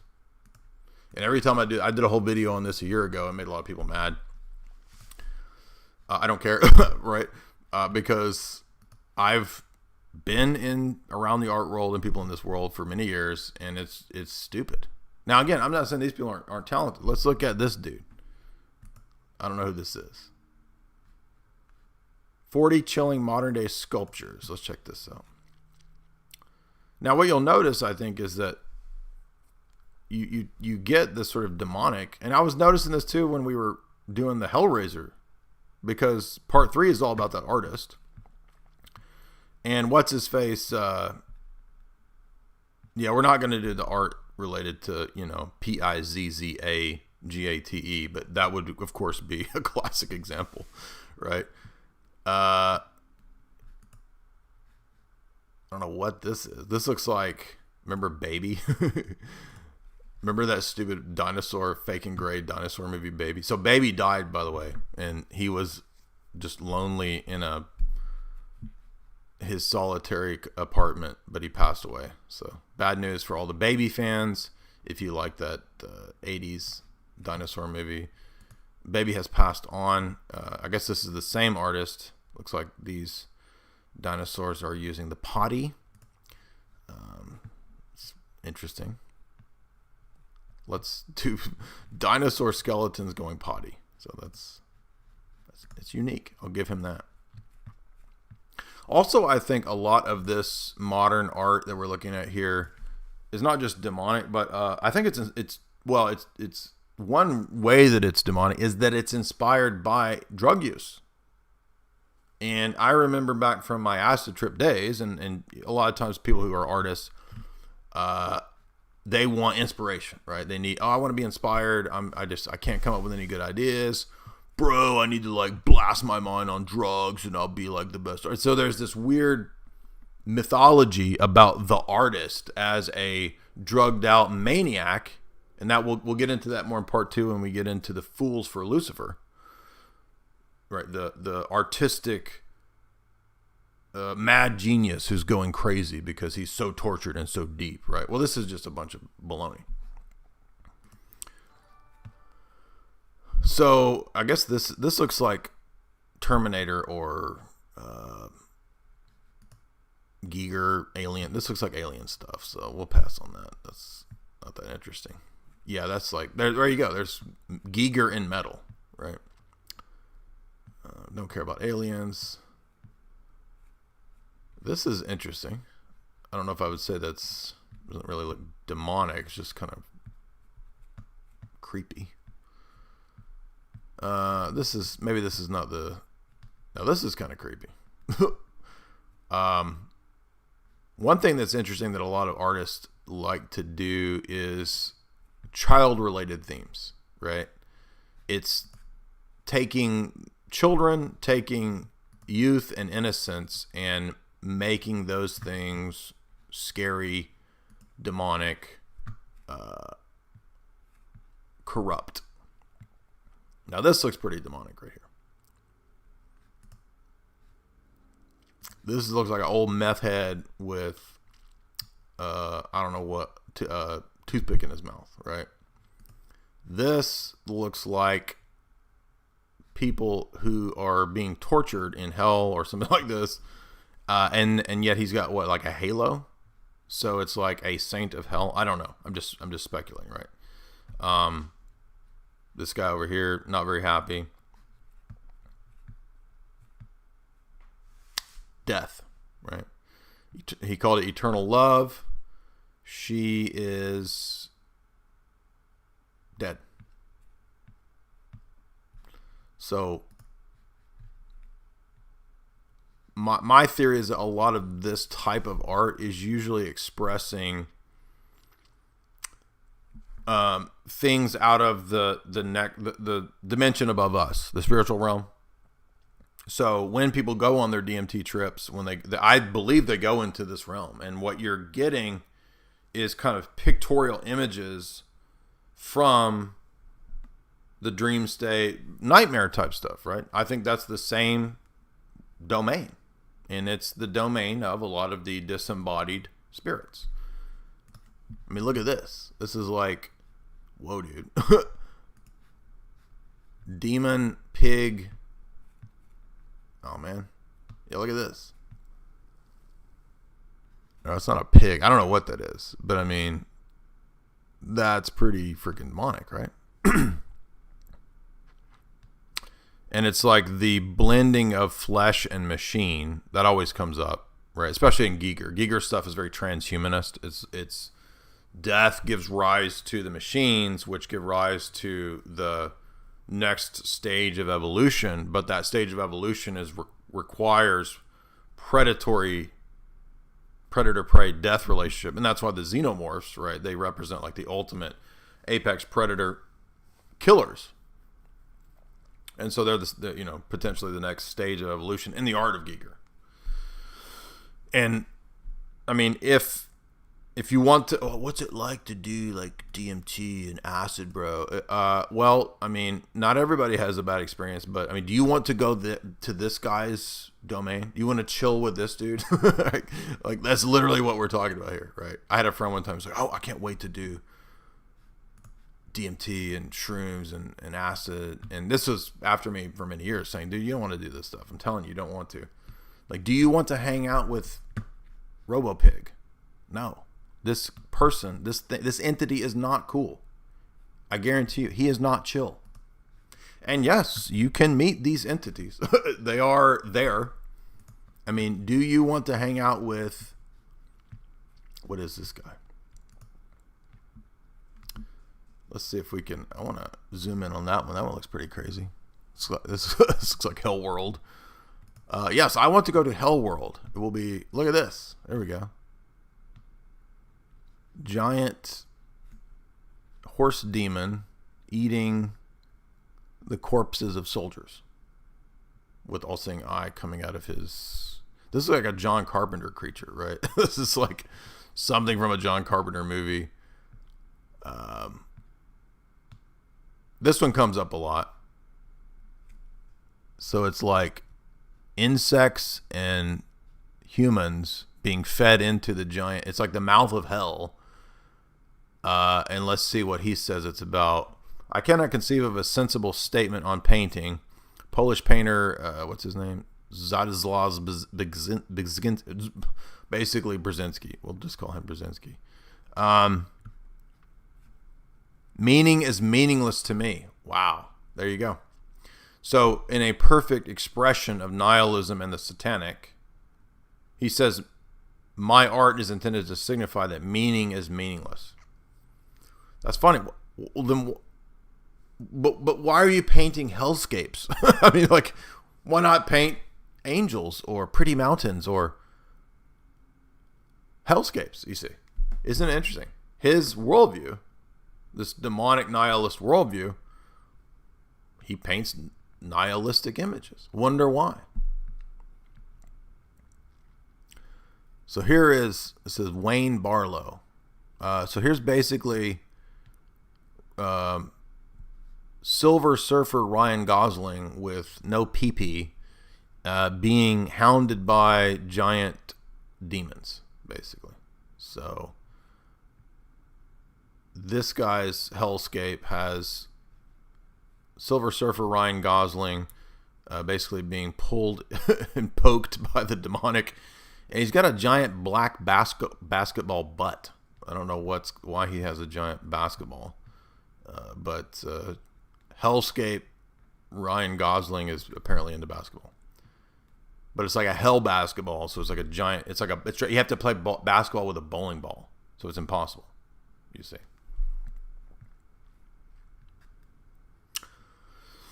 This one's weird. I don't know what's going on here, but just weird, right? So, this is his this Japanese guy's sushi bar, I guess, is like you get drilled, you get power tools to the mouth at this sushi bar.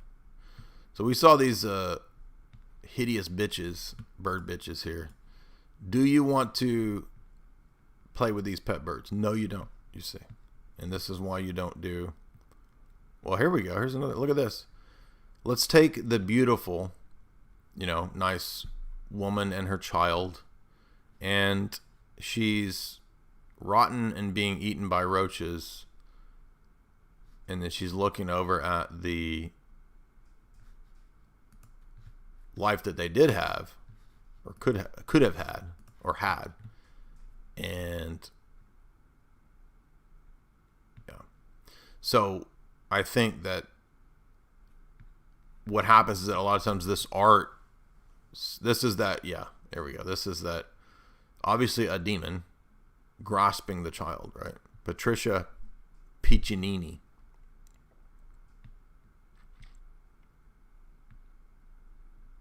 Why is it that there's such an obsession with the corruption of the beautiful, the corruption of youth? I mean, imagine what people from the Middle Ages would have thought, seeing what the modern world calls art. Is it not obvious that the art of the modern world is demonic?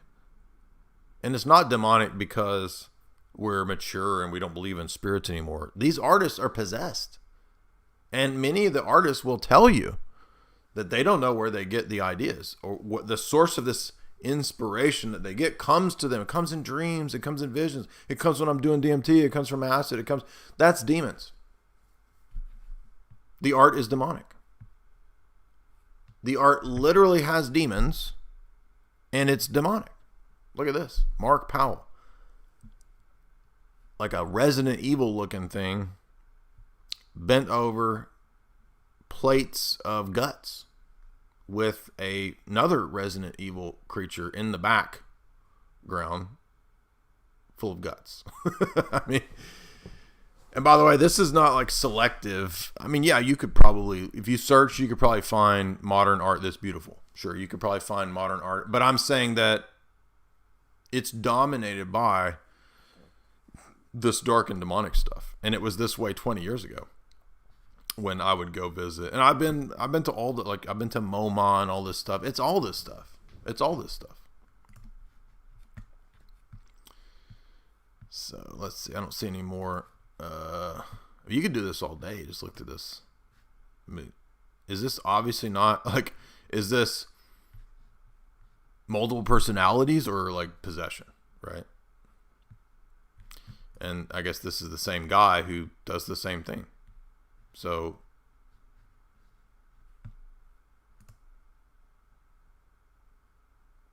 yes, this is, I'm not saying this person is demonically possessed, but they are receiving influence and inspiration from evil spirits, is what I'm saying. What does this express? Well, this could be genuinely... Well, now that's the guy who says meaning is meaningless. Meaning is meaningless, but he's going to paint... I can't tell what's going on in this picture. A Christian tomb and a person... I don't know what that is. It looks like a guy without no head, but some kind of angel coming out of his head or in the background. I can't tell. But remember, this is the guy who says that meaning is meaningless, right?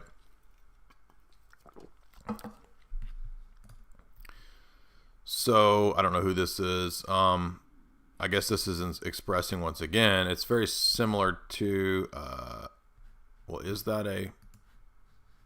That could be a dolly. Is that a dolly? Because it looks like Dali. Or if it's not Dali, it's influenced by Dali. By the way, a lot of Dali stuff is pretty trippy and satanic too, right? Okay, well that won't pull up, so I don't know who that is. But yeah, that's Dali. And what does this seem? I mean, this seems to suggest possession as well, right? But behind the individual is a structured, layered series of individuals, either multiple personality or demons or perhaps both. Perhaps the three people that we see hiding here are altars that then house demons behind that, right? I mean, I don't know what Dolly thought was going on. I'm just speculating, right? But as you get closer, you see that it's kind of a never-ending fractal, right? And if you think about it, isn't Alex Gray's art the same way, right? It's a demonic fractal art, right? You know what I'm talking about, right? Now, modern art, just strictly speaking, is usually just a bunch of stupid-ass boxes and like kid squares, right? Just gibberish. That's why you have to kind of qualify it. Who was I just talking about? Oh, Alex Gray. I think his stuff is like obviously demonic, right? I mean, come on, dude. And I think he always say it's like DMT or drug related. I think I'm not sure if that's right, but it's probably LSD, DMT, right? And I think the eyes signify people that go into these states, they see, you see these things. You see these fractal patterns in eyes. And I think you're looking at demons, right? These are the spirits. This is what, some kind of god? Well, no, this is his famous painting, God's Self. So when he saw this in that realm, he thought his great revelation was, I'm God, dude. I'm God, bro. Right? It's called God's Self. That's my inner higher God Self being, the real me, the higher, my holy guardian angel, my real me, right?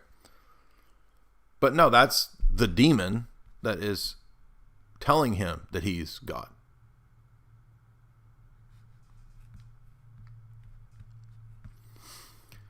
That's what's ironic about a lot of this stuff is like people are like, look at this. Here's a dude with a demon whispering in his ear, right? The angel's asleep and he's listening to the demons. He's like, I'm not interested. My angel has gone to bed, dude. He's out sleeping because I told him, I'm out of here, dude. I want the demons, right? So he's intently listening to what Satan says.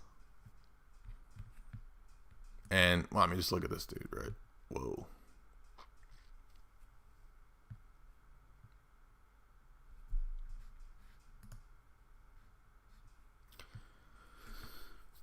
And, I mean, the art it's not bad. I mean, it's talented art. It's very interesting. It's very, here you have, I guess, what looks like some sex magic going on in that piece, right? There's a couple like that. It's not that he's not talented, but what is his source of inspiration? Well, I wonder what, right? I wonder. Why is it that people that use hallucinogens and these altered states or ritual magic to attain their consciousness, right? Alan Moore says, I use ritual magic to try to get into an altered state of consciousness. Why do they paint all-seeing eyes and demons? I mean, it's kind of a no-brainer, right?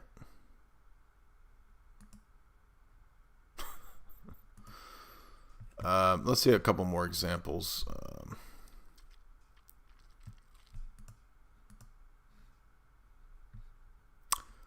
So here is a girl being led to the ritual chamber by a cult. I mean, here are tortured souls stuck in the maze of hell with their eyes wide shut. Here is a demon crawling on a hellscape. I mean, just look at this stuff. Here's a demon with a strange pee-pee, just sort of lingering, just sort of meandering about, just sort of hobbling around. Whoa, dude.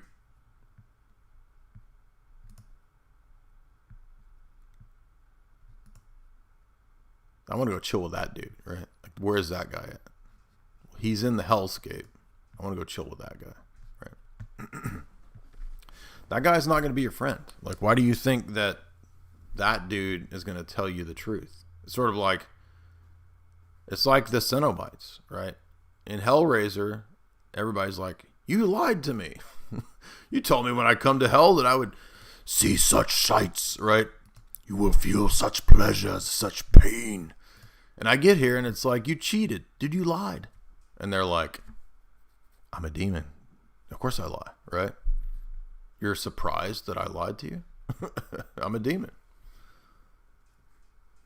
But what is interesting too is that you'll notice in a lot of the art like this, you see the demonic, you see the hellscapes, but you also notice dissociation, disintegration.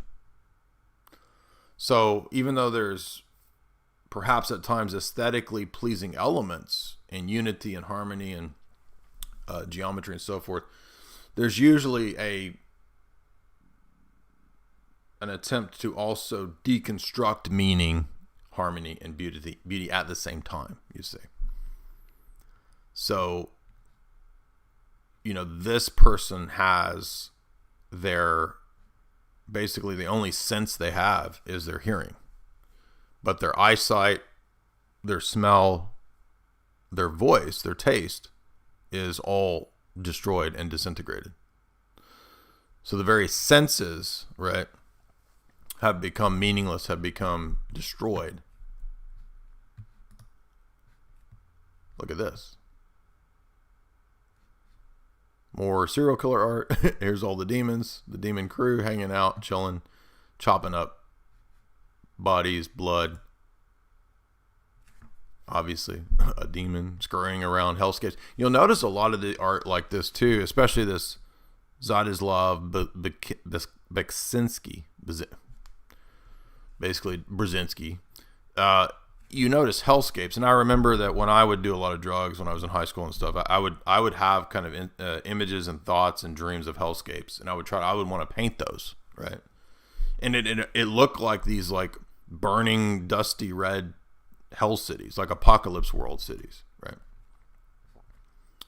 That looks like that's not what we're looking for here.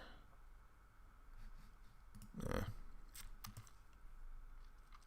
Mickey Mouse. There's a nice, cute Mickey Mouse figure there. Here we see a bunch of personalities that appear to be a bunch of fingers or linked personalities. I can't see the rest of it, so I don't know if it's like one big blob or what, but two faces or a demon ripping off a face.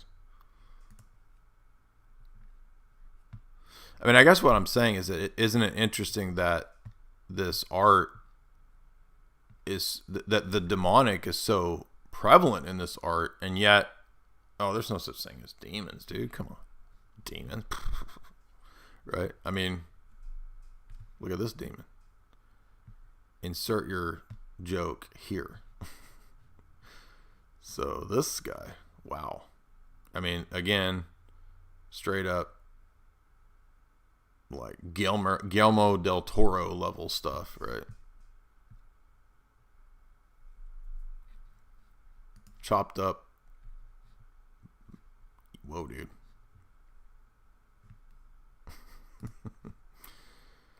Hellscape. Look at, here we go. Another hellscape, right?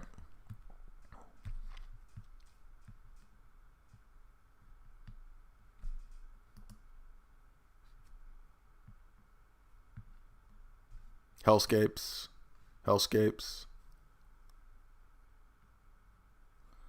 So here are some satanic nuns. Probably, I mean, I sometimes too, a lot of these people could have been abused too, right? Like Kim Noble, everybody's, I'm sure, familiar with her. All of her art is about dissociation. So a lot of these people could have or probably have been abused. Here's more hellscapes with demons everywhere.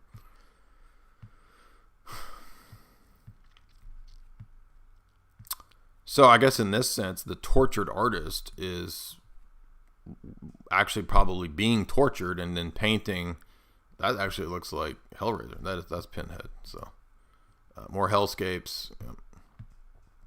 And again, I'm not saying that I'm not trying to be like a Puritan or something like you can't paint evil, or I mean, iconography has, you know, hellscapes, it has demons, it has all that stuff. But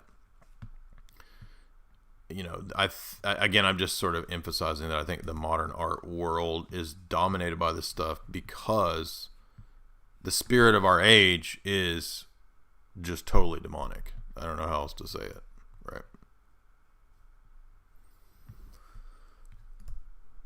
And it's interesting that a lot of it is so anti-Christ too. Like a lot of modern art just hates Jesus, hates Christianity for no real coherent reason, right? I mean, you could say, well, they're reacting to false Christianity. Okay, maybe, but I mean,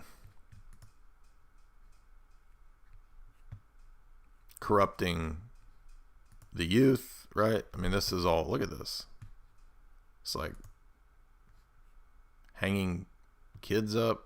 I mean, that's not a real kid, but it's just like sick, dude. And they all love this stuff too. Like the sicker the art is, ooh, it's so edgy. Oh, it's so deep, dude. Oh, it's so deep. Like you're totally possessed. Oh, it's so deep, dude, right? But again, this stuff is everywhere. I mean, I don't care what town you're in. Go to your local art show and you'll see this. I'm not talking about the local boomer that owns a gallery, right? Because they're going to be trying to sell you, you know, flowers and boats and shit. I'm talking about going to the local college art show and you will see hellscapes.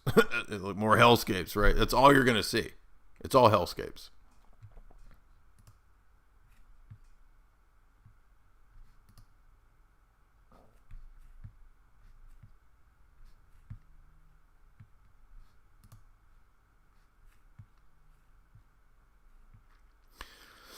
All right, so I mean, I could look through this stuff all day. Is that supposed to be? Oh, I was going to show you guys the serial killer art too, right? Now remember, the serial killers do the exact same thing, right? Gacy, here he is painting. Obviously, the clown. Everybody knows about that. But the serial killers all paint the same stuff too, right? They're always painting demons. They're always painting this. These are all serial killer paintings in art. Chopped up people. Now, who is motivating the demon? Now, the serial killers even tell you. I don't think they're always lying. They're like, I'm motivated by a spirit. Like half of them say this, right? Like I'm impelled. There's a demon that forced me to do it. They even tell you the names, right? BTK. Here's BTK.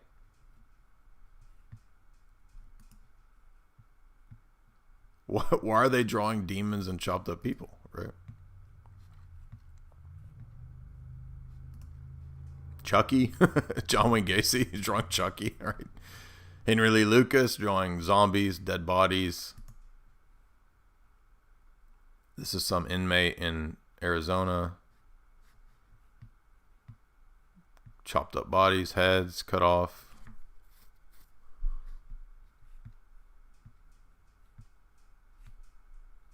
And we saw this with Kevorkian too. So we went into, here we go. So there's Night Stalker's art, demons. Manson drawing scorpions. Wayne, what's his name? Serial killer, dragons. Who's this?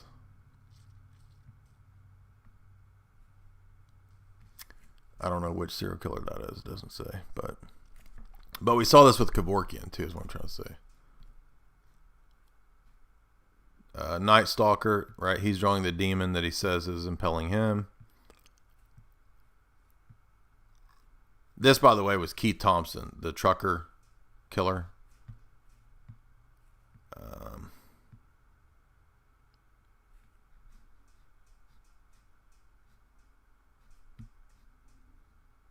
And then I'll just show you again in case you didn't see the other live stream we did. So obviously Dr. Kevorkian, same stuff, right? Literally people falling down into hell with the demons and the spirits pulling them in. Cannibalism, eating human bodies and heads.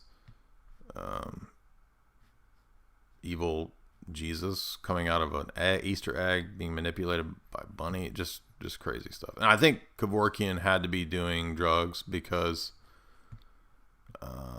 one of the pieces of art, well, here's one that's like multiple personalities and the demonic, right? So here's a black dude that appears to, I guess, have these demons in him, according to Dr. Kevorkian. But, like, here we go. So Kevorkian appears to have been doing, I mean, I would say if you're painting stuff like that, you're probably tripping, right? So there's that, and then he did this. Totally, clearly, like, psychedelic type stuff, right?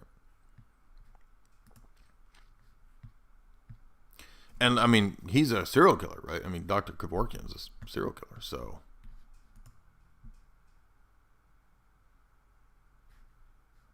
I mean, this stuff's crazy, right? So, anyway, let's read these super chats because I'm getting pretty tired. My mind is turning to mush here. I have my Consciousness Society meeting tonight. We'll be doing a love drum circle, and we will be contacting the great Shyamalan. If the great Shyamalan deigns to come down to us. Which is really just me because I'm actually God, bro. Yep.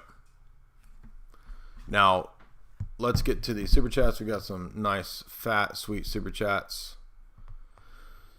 And I'm sorry I hope I didn't ruin anybody's meals with that horrible artwork.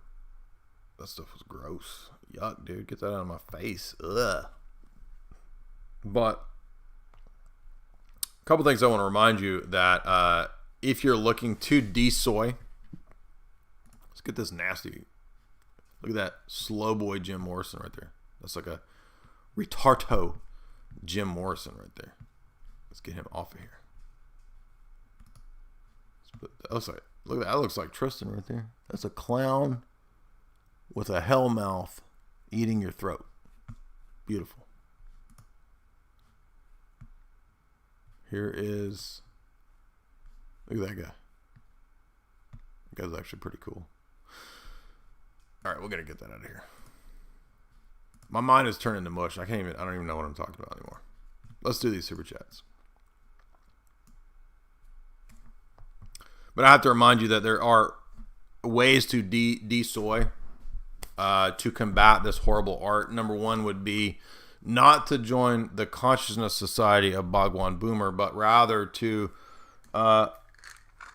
get yourself some Tomcat, because I have been taking this Tomcat for about a week, and it's rare, authentic Tomcat, all root extract, wildcrafted from Malaysian rainforest. Okay, we're not talking about I didn't go get this out back in my Tennessee weed filth garden. I mean, out back here, I'm not talking about marijuana. I'm talking about weeds. Tennessee got weeds everywhere. It's horrible. I tried putting some of that stuff, grinding it up into a supplement, and it tasted terrible. Because that's not what chalk does. They use straight up organic products that support mental health, mental acuity, clarity, reduces cortisol, stress hormone, increases free total testosterone levels for men, cognitive enhancing hormone, supports healthy inflammation response, reduces fatigue, and boosts natural energy levels. That is what I have had the most success with in terms of, now I do like the chalk daily. I'm just saying that, like, there was a day where I took 3 of the Tomcats throughout the day. I couldn't sleep. Don't take 3 Tomcat in one day. I made that mistake. Do not do that, because you are going to be like amped up, sweating, ready to fight. And when it comes time for night, you don't want to fight. You're ready to chill. You're ready to make peace with the coming eve, right? You're not trying to fight in the nighttime. It doesn't even make sense. It's stupid, dude. Don't do that. Don't take 3 Tomcat in one day. I made that mistake the other day. I don't even know why I did it. It's crazy. Going crazy. Trying to get inspiration to draw for art. I'm joking. But you can, if you want to, right? De-soy remasculinize. And there's obviously it's not just by taking supplements. You need to also, right, do all the other things, right? Like getting into a nice keto carnivore style diet, if that's what you think is right for you. That's what I do. It works for me. And then also with this type of supplementation can definitely help. Go use the J60 promo code right there. They're a great company, by the way. They've been a long-time supporter of Jay's Analysis. They are based. They're Red Pill. They are good dudes. I really love those guys with all of my heart. In fact, I want to marry them. I mean, if you love them, then why don't you marry them? Okay, I will. How about I will? I'm going to go marry all of the chalk people at once. And we live in a society now where you can do that. You can marry anything and anyone and everyone that you want. I'm just going to marry the whole chat because we can do that nowadays. And then we can all marry chalk because we're all God, bro. Right? I mean, isn't that what Bhagwan Boomer and the Consciousness Society have taught us? Yes, exactly. Where's the super chats? There we go. So definitely, if you want super discounts, J60 is the code. J60. I put it in there. Don't miss it. J60, JAY60. Use that promo code, and you're going to get 60% off. You're like, how can I be like Jay? How can I be so based and spurg at the same time with all that crazy energy? Well, this is how. This is how. Nicodemus 333. Pedro. Oh, wait. That's 4 days ago. My bad. Pano. $3. Have you heard that Metropolitan Herotheos capitulated and mandates these things? Yes. In fact, the bad news was that he capitulated a year ago on the Ukraine thing. So, unfortunate that he wrote, a lot of these good theological works and then capitulates on these things. It is sad because the books are good. Yeah, mostly. There's some places where I think he's off in the books, but Green Feathers, $10. God bless everyone watching. Thank you for another great topic. Thank you very much. Estrogenic Rage of the Soyum, $15. That's an awesome name. And thank you so much for that awesome $15. If you want to destroy estrogenic rage of the soyum, you want to get the Tomcat. But you can also try out the daily if you want. You can also try the 7 Wonders. I think my favorite is still the Tomcat because, again, if I took 3 in one day and I was like amped up all night long, then you know that is legit. And I'm warning you not to do that. Don't do that. But there's a couple other ones too. I'm going to try the ashwagandha. I'm going to try the She Legit in the next week. So I'm kind of experimenting with different mixtures, different tinctures, different droughts.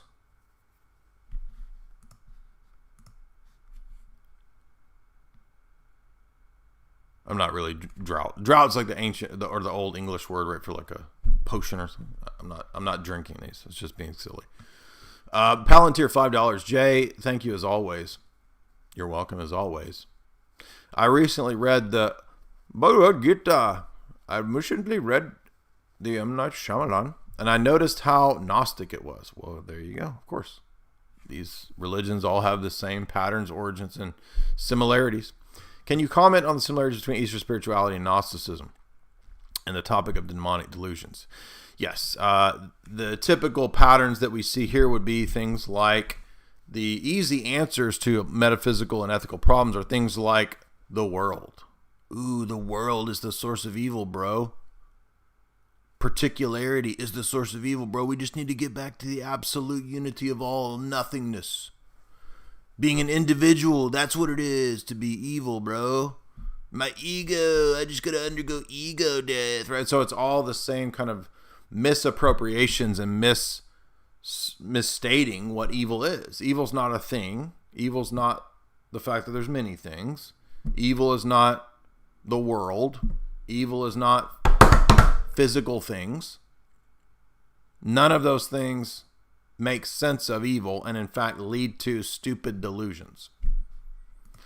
And so Gnosticism, the Far Eastern religions, they're usually premised on some form of monism, some form of dualism, and Gnosticism is no different. And yes, they are demonic delusions, ultimately which negate man, negate the world, and distract us from God. That's really their whole purpose. J-Dog, $5. What books or articles should I read to understand precept or tag? Praise God. In the Discord, if you join the Discord, we have several essays written by Russ Mannion, Dr. Bonson, Father Deacon Dr. Ananias, and then many videos that I've done.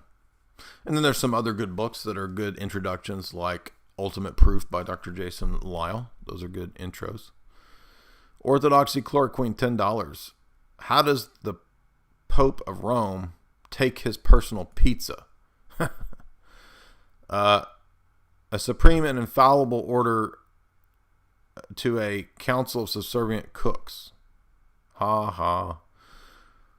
Orthodoxy Chloroquine over here writing up like literal boomer jokes, but thank you for that.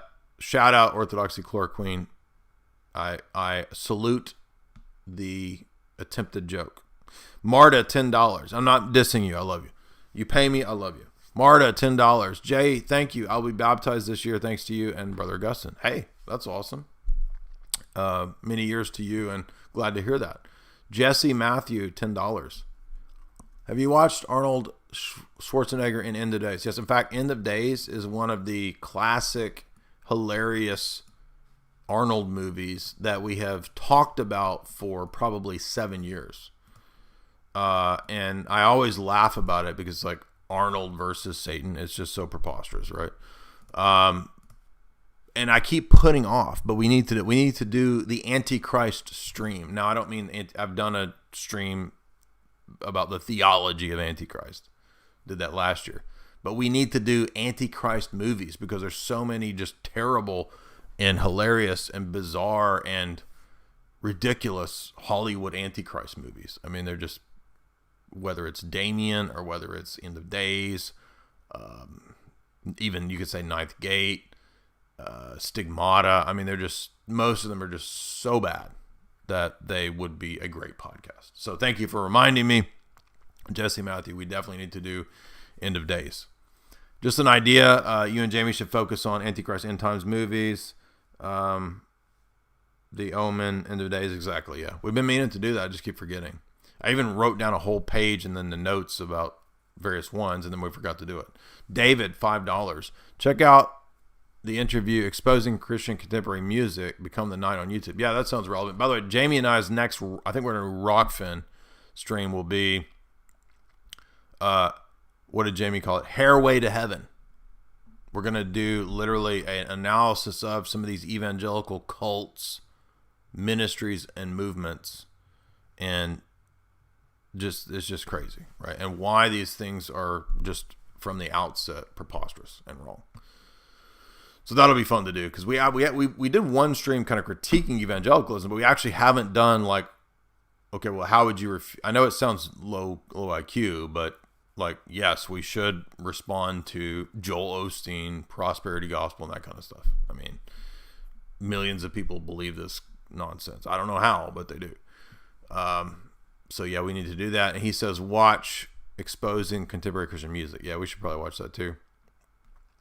Says a lot of the people are on drugs and generally fake. Yeah, I knew that. I met some of the people from the Christian music scene 20 years ago, and I don't want to be judgmental, but I mean, it's pretty obvious it's a business. Okay, I mean, it's just like, yeah, come on. Mikhail the King of Kings, $5. What's up, Kang JD? Do you think that Destiny is in purgatory? I think he is. I like the fact that today purgatory became spurgatory. That was probably the greatest thing to come out of today's stream. Forest Green, $10. I just want to say I'm glad I found this channel. Thank you for doing what you do. Well, thank you, Forest Green. I hate Forrest Gump, by the way. That's one of the worst movies. It's just totally stupid. Slobo, $10. Jay, thank you for all that you do. Can you recommend some good literature about sins and repentance? I'm getting ready for the first true confession. The Psalms.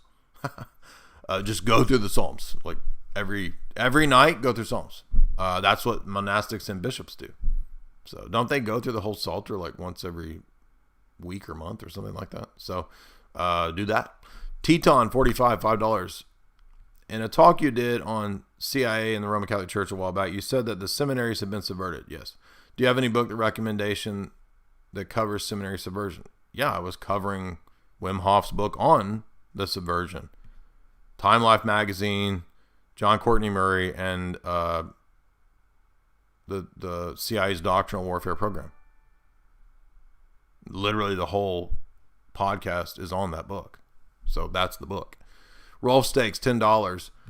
For your Fools for the Demonic, I recommend The Hunger Artist by Kafka. It's not necessarily a biography, but it's in the same spirit, so to speak. Oh, thank you, Rolf Stakes. That's a good idea. I was looking for this kind of... this reminds me of... what's his name? Freaking communist artist. What's his name? I'm so tired, my mind is going blank here. Who's that stupid communist artist that everybody loves, that the system says is great, and he's just a total piece of garbage? It's like the most famous guy. My mind's going blank. Pubatory. That was the other great term that came out of today's stream. Picasso. Picasso is the exact same way. I remember I bought a Picasso biography, and like within the first 3 chapters, like 10 years ago, I was reading it. I was like, he's like, my whole ethos, everything I'm about is Marxism. Like, what? No wonder your art sucks. Exactly. There you go. Gooster, what's up? Shout out to our old Discord buddy Gooster. The UN Chernobyl tapestry may be the peak of the demonic transhumanism art. Well, now we got to check this out, because off the top of my head, I don't know what this is. So let's look this. Do I still have this pulled up? Where is this? Crap. Where's my... I think I X'd out this window capture. Let me see if I can pull that up. My computer's about to die too. Alright, let's see. If we do this, then we do this. This with this, and then we do this over here. We do the thing with the thing. Bada boom, bada bing. No, it's not going to work. So I've already X'd out my screen, so let me pull it up. UN Chernobyl tapestry. UN Chernobyl.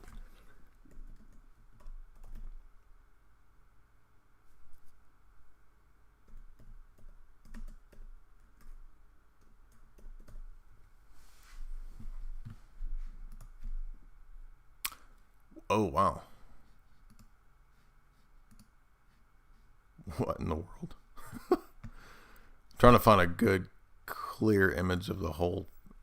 Well, it's a huge mural, so it's hard to get the whole thing on here. Let's try it this way. I'll put it on the screen for you guys. Let's see if it works.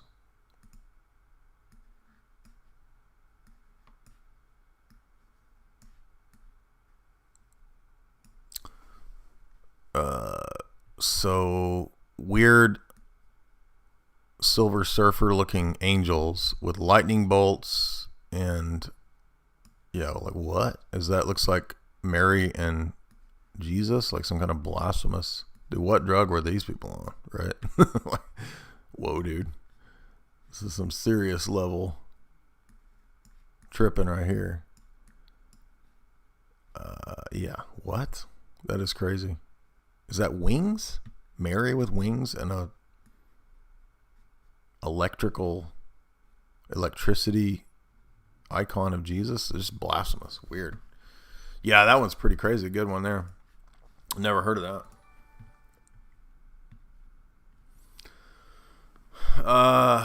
Sergey Nazarov, Link Marine. Have you done a review of Donnie Darko? Yes, we did. One of the first ever analyses was Donnie Darko. I may have taken that video down. It was so cringe because I look like a idiot. I don't know if it's still up or not, but I did do it. And there's an old essay at the website analyzing Donnie Darko, but we need to revisit it because I'm sure 10 years later I would have a better, fresher perspective on that now. Orthodox chloroquine. Sorry about the joke. It won't make sense if not read correctly. Yeah, I'm sorry. I read like garbage when I'm reading super chats. I don't know why. I just become a garbage reader. Alt Monarch is $2. Do a review of Megiddo, the Omega Code. Yeah, we've been talking about doing these Protestant rapture movies too, just as a joke. That'd be fun to do. So we may do that. All right, thank you guys. Part 2 of this will be in the next couple of days. Don't expect it tonight. And I hope you enjoyed tonight's kind of wacky, crazy, all over the place stream. Be sure and subscribe to Jay's Analysis. Be sure and get your supplement that I recommended earlier at chalk.com. Here is the link. And use the promo code, and you'll get 60% off. Can't beat that.